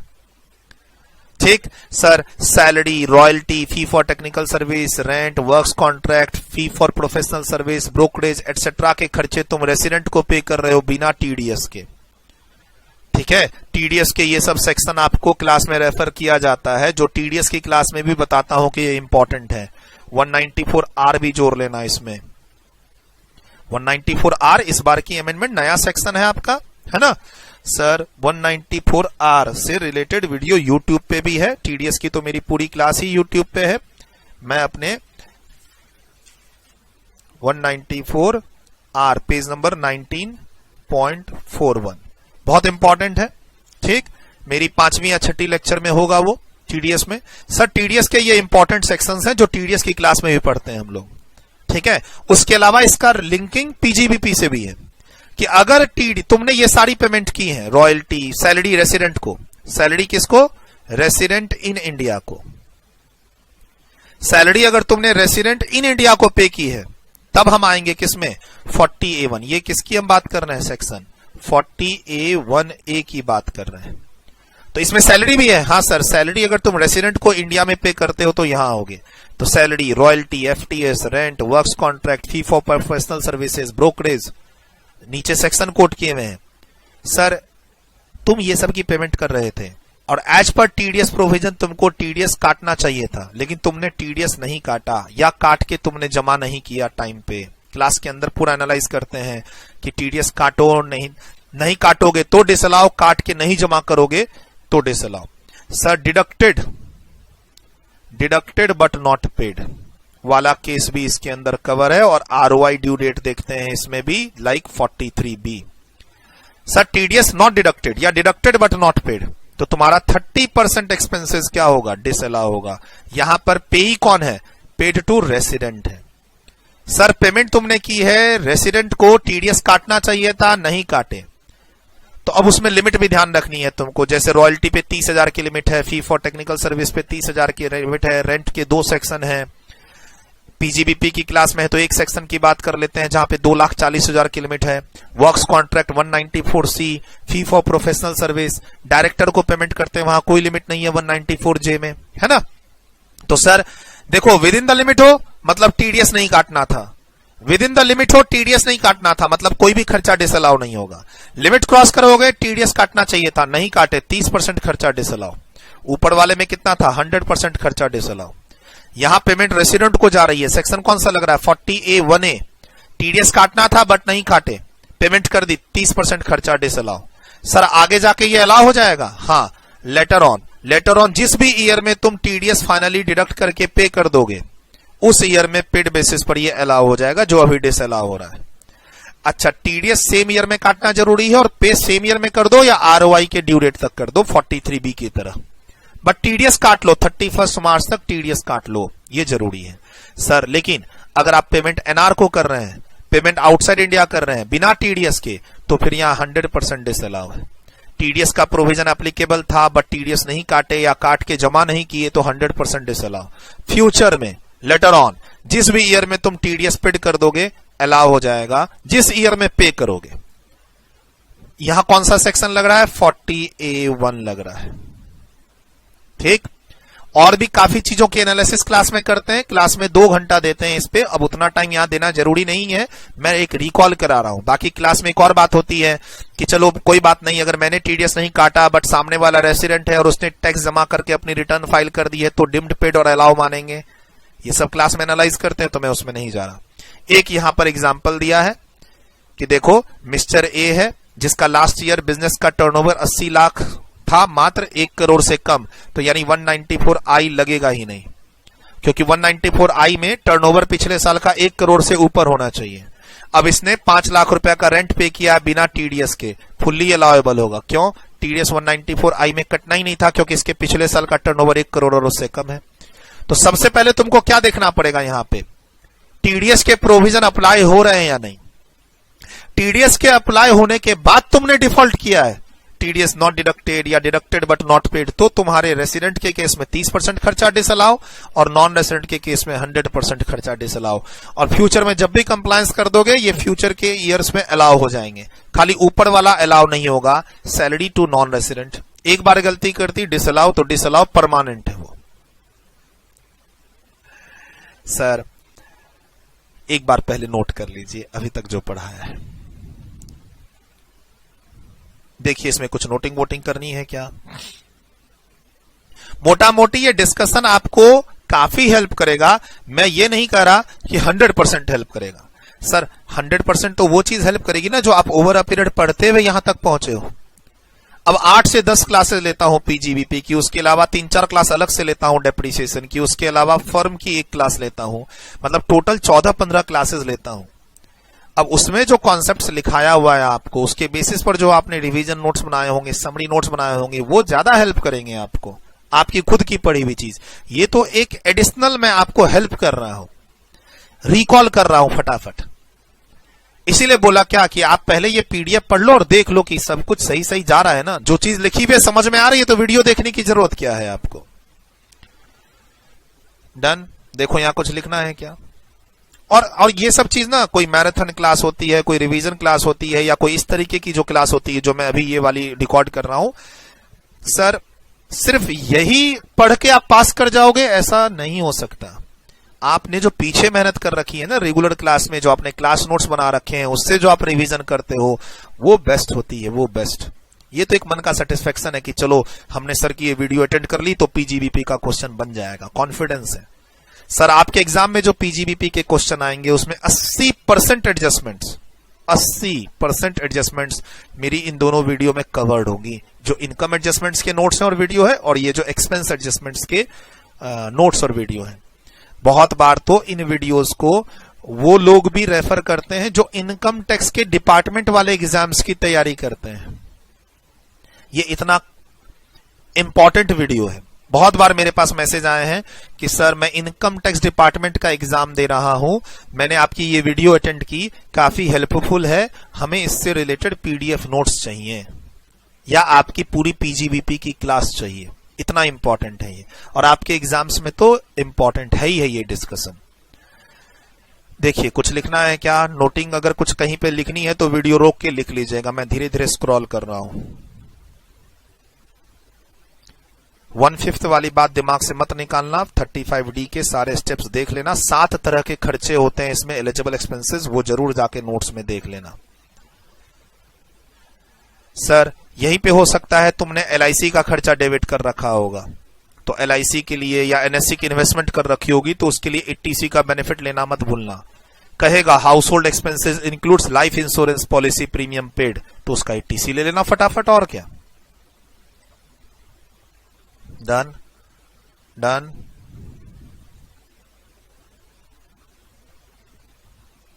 कहीं भी जरूरत हो वीडियो अपने आप रोक लीजिएगा। चलिए अब 55 से लेकर कहां तक जाना है, 72 तक। We are very near to complete this series. Please description में जाके इनकम एडजस्टमेंट्स के नोट्स और वीडियो भी जरूर फॉलो कीजिएगा अगर आपको लगता है ये वाली वीडियो आपको हेल्पफुल रही। दोस्तों को जरूर शेयर कीजिएगा, लाइक भी कर ही दीजिएगा वीडियो को, ताकि ज्यादा से ज्यादा बच्चों तक पहुंचे। और अगर आपको कोई डाउट है, कहीं पर कोई चीज में लगता है कि कोई डाउट आपका क्लियर नहीं हुआ है, या फिर आपको लगता है कि यार ये तो गलत है, गलत नहीं है, आपको लगता है कि अगर इसमें से कोई ट्रीटमेंट मैंने गलत कोई भी नहीं है ट्रीटमेंट, बट अगर आपको लगता है कि कहीं पर मैंने गलत ट्रीटमेंट लिखा हुआ है, कहीं पर मैंने गलत बोला हुआ है, तो कमेंट कर देना। तुम YouTube पे इस वीडियो को देख रहे हो, तुम कमेंट कर देना। कमेंट पढ़ने के बाद मैं उसका रिप्लाई जरूर करूंगा, इतना हेल्प जरूर करूंगा। अब हम लोग 55 से लेकर कहां तक जाएंगे, 72 तक। चलिए बहुत ही इंपॉर्टेंट पॉइंट है ये। आप अपने आप को इंटरेस्ट नहीं दे सकते, आप अपने आप को सैलरी नहीं दे सकते। आप अगर अपनी ही प्रीमाइसेस बिजनेस में यूज कर रहे हो तो रेंट नहीं दे सकते। यस सर, क्लास में भी बहुत बार बात हुई है और एग्जाम में जनरली पूछता है। सर इंटरमीडिएट लेवल पे देखो, मेन फोकस इंटरमीडिएट के स्टूडेंट्स को रख के ये वीडियो बनाई गई है। फाइनल वाले भी इसको रेफर करते हैं, और इंटरमीडिएट में जनरली क्वेश्चन इंडिविजुअल्स के ज्यादा आते हैं। फाइनल पे जैसे कंपनी के ज्यादा क्वेश्चंस आते हैं, इंटरमीडिएट पे इंडिविजुअल्स के क्वेश्चन ज्यादा आते हैं। तो इंडिविजुअल्स को ध्यान में रख के बहुत सारे पॉइंट इसमें बने हुए हैं, जैसे कि इंडिविजुअल एसएससी का क्वेश्चन है और उसमें अपने वो घर के खर्चे डेबिट कर रखा है, ड्राइंग्स डेबिट कर रखा है, उसके अलावा उसने अपना जो पैसा लगाया है बिजनेस में उस पर इंटरेस्ट डेबिट कर रखा है, अपॉर्चुनिटी कॉस्ट बोल के। अपने आप को वो सैलरी दे रहा है, अपने ही प्रीमाइसेस पर रेंट। अरे जब आप अपनी प्रीमाइसेस बिजनेस में यूज करते हो तो डेप्रिसिएशन लो ना। और पार्टनरशिप फर्म अपने पार्टनर को सैलरी देती है तो अलाउ होता है। पार्टनरशिप फर्म या एलएलपी अगर अपने पार्टनर्स को उसके कैपिटल पे इंटरेस्ट देती है तो अलाउ होता है। ये तो प्रोप्राइटरशिप है, जैसे Suraj Agarwal tax class owned by mister me basically, ठीक है। वैसे ही इंडिविजुअल के क्वेश्चन में प्लीज आप इन सब खर्चों को 100% डिसअलाउ कर देना। इन सब खर्चों का किसी भी हेड में कहीं भी डिडक्शन नहीं मिलता है। फर्म अगर पार्टनर को इंटरेस्ट देती है, फर्म अगर पार्टनर को सैलरी देती है तो अलाउ करते हैं to certain extent, limit 40 small B में दे रखी होती है।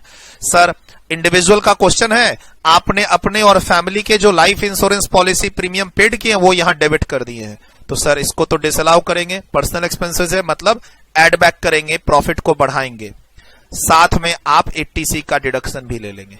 ऐसे ही मान लो एनएससी परचेज तुमने डेबिट कर रखा होगा, ऐसे ही पीपीएफ कंट्रीब्यूशन डेबिट कर रखा होगा, सेम ट्रीटमेंट कर देना। सर तुमने नाबार्ड बॉन्ड परचेज करके डेबिट कर रखा होगा, एड बैक कर देना, 80C ले लेना। थोड़ा लिंकिंग करनी पड़ेगी। अरे घर का रेंट डेबिट कर रखा है तो 80GG ले लो, अरे डोनेशन डेबिट कर रखा है तो 80G ले लो, क्योंकि ऐसे क्वेश्चन में टोटल इनकम निकालना होता है, तो आपको वो देखना पड़ेगा कि इसका इंपैक्ट और कहां जा सकता है। सर कुछ खर्चे हैं जो कैपिटल गेन में जाएंगे तो वहां लेके चले जाओ, कुछ खर्चे हैं जो अदर सोर्स में जाएंगे तो वहां लेके चले जाओ, यहां एडबैक कर दो। जो खर्चे पीजीबीपी से रिलेटेड नहीं है या पीजीबीपी में अलाउ नहीं होंगे उसको तुम एडबैक करोगे ना, वही सब तो डिस्कस कर रहे हैं। सर तुमने एम्प्लॉय से related life insurance policy premium पे किया है, एम्प्लॉय से रिलेटेड, तो ये तो बिजनेस एक्सपेंसेस है, अलाउ हो जाएगा।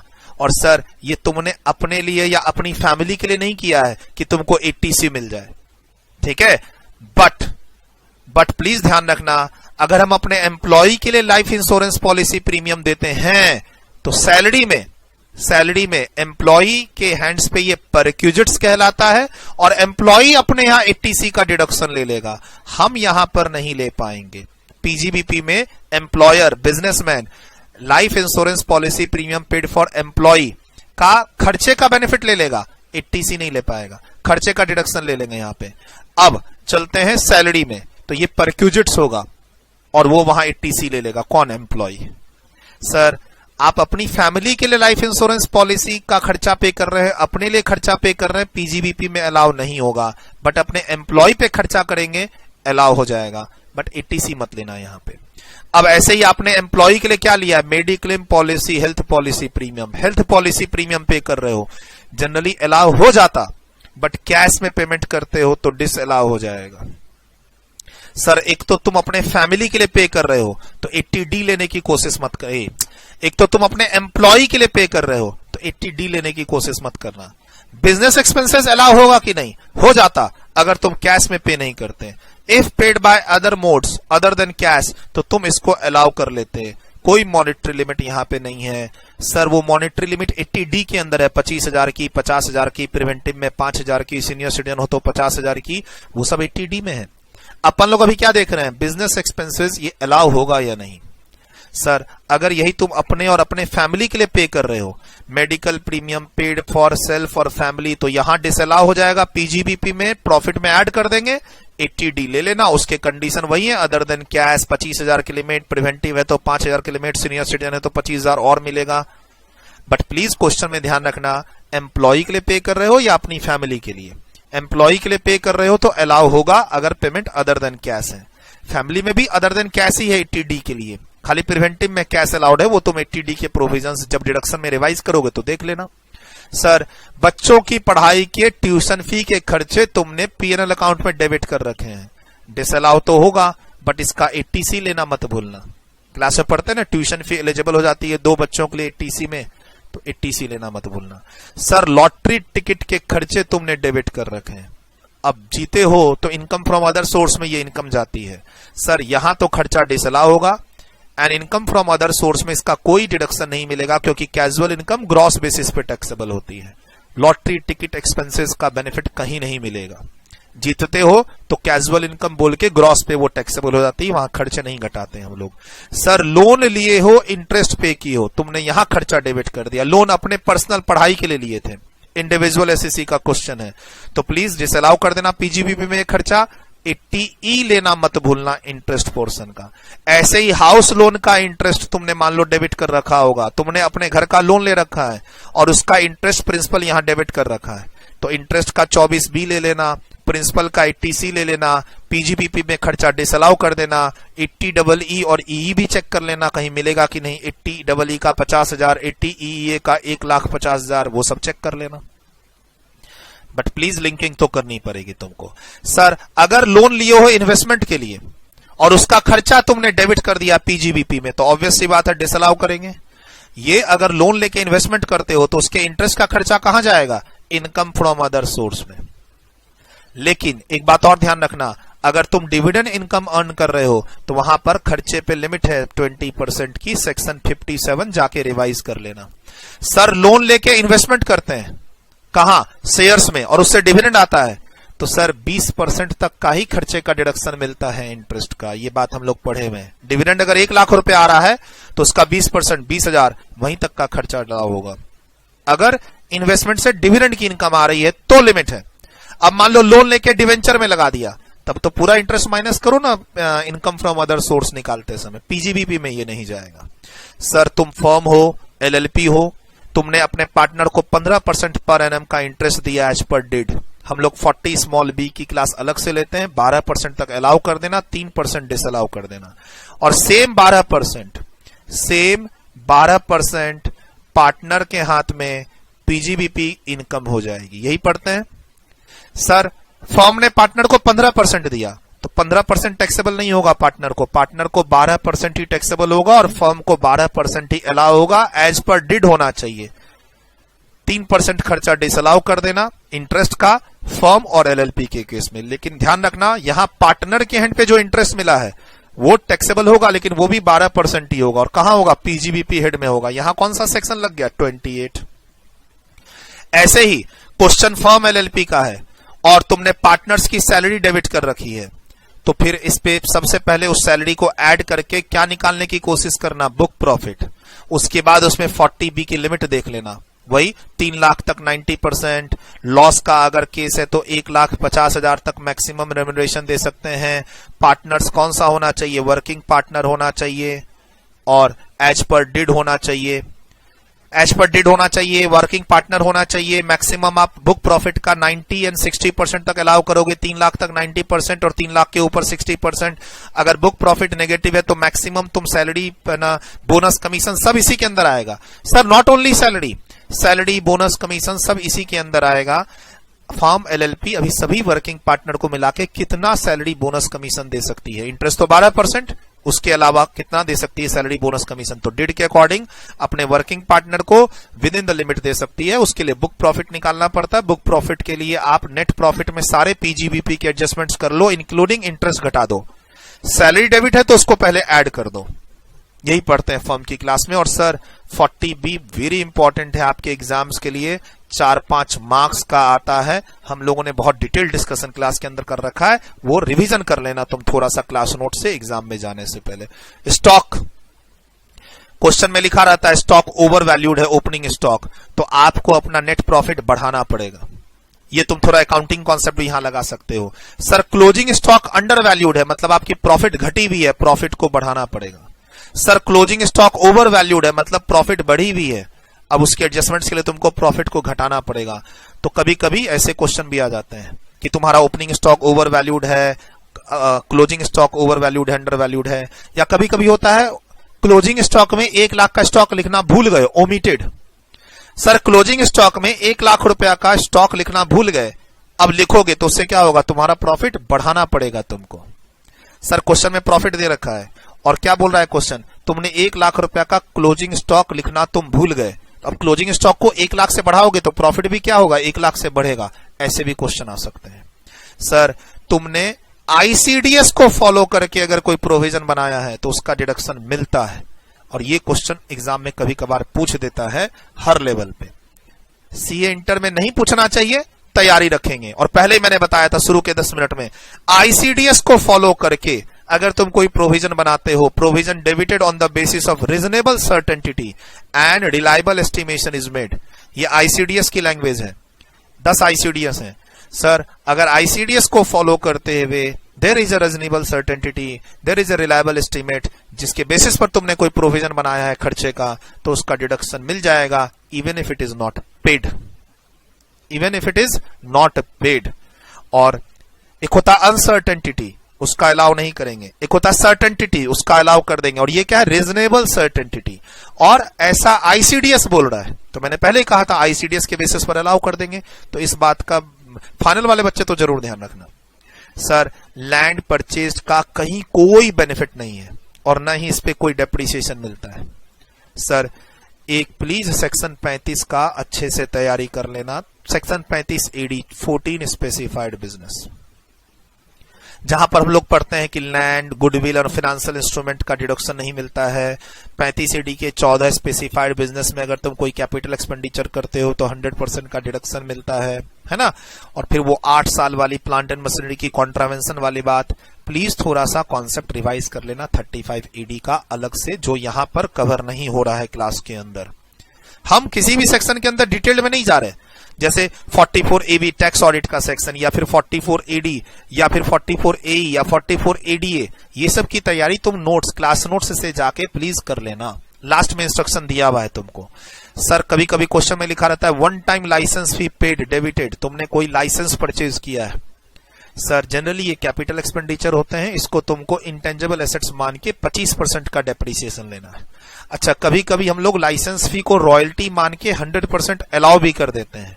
तो क्वेश्चन को ध्यान से पढ़ लेना, देख लेना कि तुमने कोई लाइसेंस अगर परचेज किया है, कोई इंटेंजिबल एसेट्स परचेज किया, जैसे पेटेंट परचेज की हो, तब वो इंटेंजिबल एसेट्स है, 25% का डेप्रिसिएशन लेना, पीएलएल अकाउंट में पूरा डिसअलाउ हो जाएगा। अब सर पेटेंट परचेज नहीं किए, हमने यूज करने के लिए पेमेंट किया है। मान लो कोई लाइसेंस लिया है, 4-5 साल हम यूज करेंगे, उसका पेमेंट किया है, तब तो वो रॉयल्टी का खर्चा है, अलाउ होगा वो प्रोरेटा बेसिस पे। तो वो तुम देख लेना कि वन टाइम पेमेंट है, पूरी ओनरशिप ले ली है, तब तो तुम उसको इंटेंजिबल एसेट्स में ले जाके 25% का डेप्रिसिएशन ले लेना प्यार से।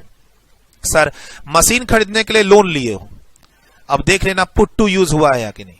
सर पुट टू यूज तक का जो इंटरेस्ट होता है वो डिसअलाउ हो जाएगा, उसको आप कॉस्ट में ऐड करके उस पे क्या लेंगे, डेप्रिसिएशन। पुट टू यूज के बाद का जो लोन का इंटरेस्ट होगा वो पूरा अलाउ हो जाएगा। अब जैसे यहां पर तुमने लोन लेके मशीन खरीदी, मशीन को पुट टू यूज किया है 1 मार्च को, तो 1 महीने का इंटरेस्ट अलाउ होगा, 11 महीने का इंटरेस्ट तुमको हम पहले प्रॉफिट में ऐड बैक कर देंगे और फिर उसको कॉस्ट में ऐड करके उस पे क्या लेंगे, डेप्रिसिएशन। ये बहुत अच्छा ट्रीटमेंट है, ध्यान रखना। एक स्पेकुलेटिव एक्टिविटी का लॉस अगर तुमने डेबिट कर रखा है तो ऐड बैक करो, उसको अलग ही कंसीडर करते हैं, क्योंकि स्पेकुलेटिव बिजनेस का लॉस नॉर्मल बिजनेस से सेट ऑफ नहीं होता, 4 साल के लिए कैरी फॉरवर्ड होता है। यहां एक बात ध्यान रखना, ट्रेडिंग इन डेरिवेटिव्स है ना, trading in commodity derivatives, trading in agricultural commodity derivatives where CTT is not paid, ये सब स्पेकुलेटिव नहीं होते हैं। एक बार वो कॉन्सेप्ट जाके रिवाइज कर लेना सेट ऑफ लॉस चैप्टर में। लास्ट, सीएसआर एक्सपेंसेस तुमने डेबिट कर रखा है, सर ये अलाउ नहीं होता, एड बैक अलाउ हो सकता है, अलाउ हो सकता है if covered in section 30 to 36। Sir normal CSR expenditure debited है, क्वेश्चन साइलेंट है, आगे कुछ नहीं बोल रहा है कहीं भी, डिसअलाउ कर देना, एड बैक कर देना। जैसे पेनल्टी, क्वेश्चन में पेनल्टी डेबिट है और कुछ नहीं लिखा है, लॉ वाली पेनल्टी एड बैक कर देंगे, हमें कैसे पता चलेगा कि ये कोई कॉन्ट्रैक्ट की पेनल्टी है। अब क्वेश्चन में पेनल्टी पेड लिखा हुआ है, पेनल्टी लग गई तो डिसअलाउ कर देना, सीएसआर एक्सपेंसेस डिसअलाउ। बट ये अलाउ हो सकता है अगर ये किसी सेक्शन 30 से लेकर 36 में कहीं कवर हो जाए। प्लीज एक बार अच्छे से सब कुछ रिवाइज कर लेना। मैं ये नहीं बोल रहा हूं कि मैंने तुमको पूरा पीजीबीपी रिवाइज कराया, मैंने थोड़ा सा पीजीबीपी को प्रैक्टिकल सेंस में रिवाइज कराया, एज्यूमिंग कि तुम्हारा थ्योरेटिकल पोर्शन स्ट्रांग है, बट फिर भी तुम थोड़ा सा section 43B, section 35, section 35 AD, 44 AD, ADA, AE का प्रिजम्पटिव बेसिस का टैक्सेशन, 44 AB की लिमिट, टीडीएस के कॉन्सेप्ट, एडिशनल डेप्रिसिएशन के कंडीशंस और प्रिलिमिनरी एक्सपेंसेस 35D, इन सबको थोड़ा और देख लेना अपने क्लास नोट्स से। Refer class notes and book, मेरे स्टूडेंट हो या जिस भी टीचर के स्टूडेंट हो, अपने एग्जाम्स के लिए ऑल द बेस्ट। यहां पर ये डिस्कशन को पूर्ण विराम दे रहे हैं। प्लीज अगर इनकम एडजस्टमेंट्स की वीडियो नहीं देखे हो, देख लो, उसका पीडीएफ रीड आउट कर लो, उससे दूसरे हेड की भी तैयारी बहुत अच्छे से हो जाएगी। 40-45 एडजस्टमेंट्स है, पिछले साल की वीडियो यूट्यूब पे है, सेम वीडियो इस साल आपके लिए एप्लीकेबल है क्योंकि वहां कोई अमेंडमेंट्स नहीं है। जो यूट्यूब पे वीडियो है वो असेसमेंट ईयर 22-23 की है, बट सेम वीडियो आपके लिए एप्लीकेबल है, कहीं कोई अमेंडमेंट्स नहीं है। इसीलिए bye bye, take care, all the best for your exams. दोस्तों को ये वीडियो, ये नोट्स जरूर शेयर कीजिए, लाइक कीजिए, कोई डाउट है तो कमेंट कीजिए, मैं उसका रिप्लाई देना जरूर चाहूंगा। Bye bye, take care. 13 page का इनकम एडजस्टमेंट्स का पीडीएफ है और 21 पेज का एक्सपेंस एडजस्टमेंट्स का पीडीएफ है।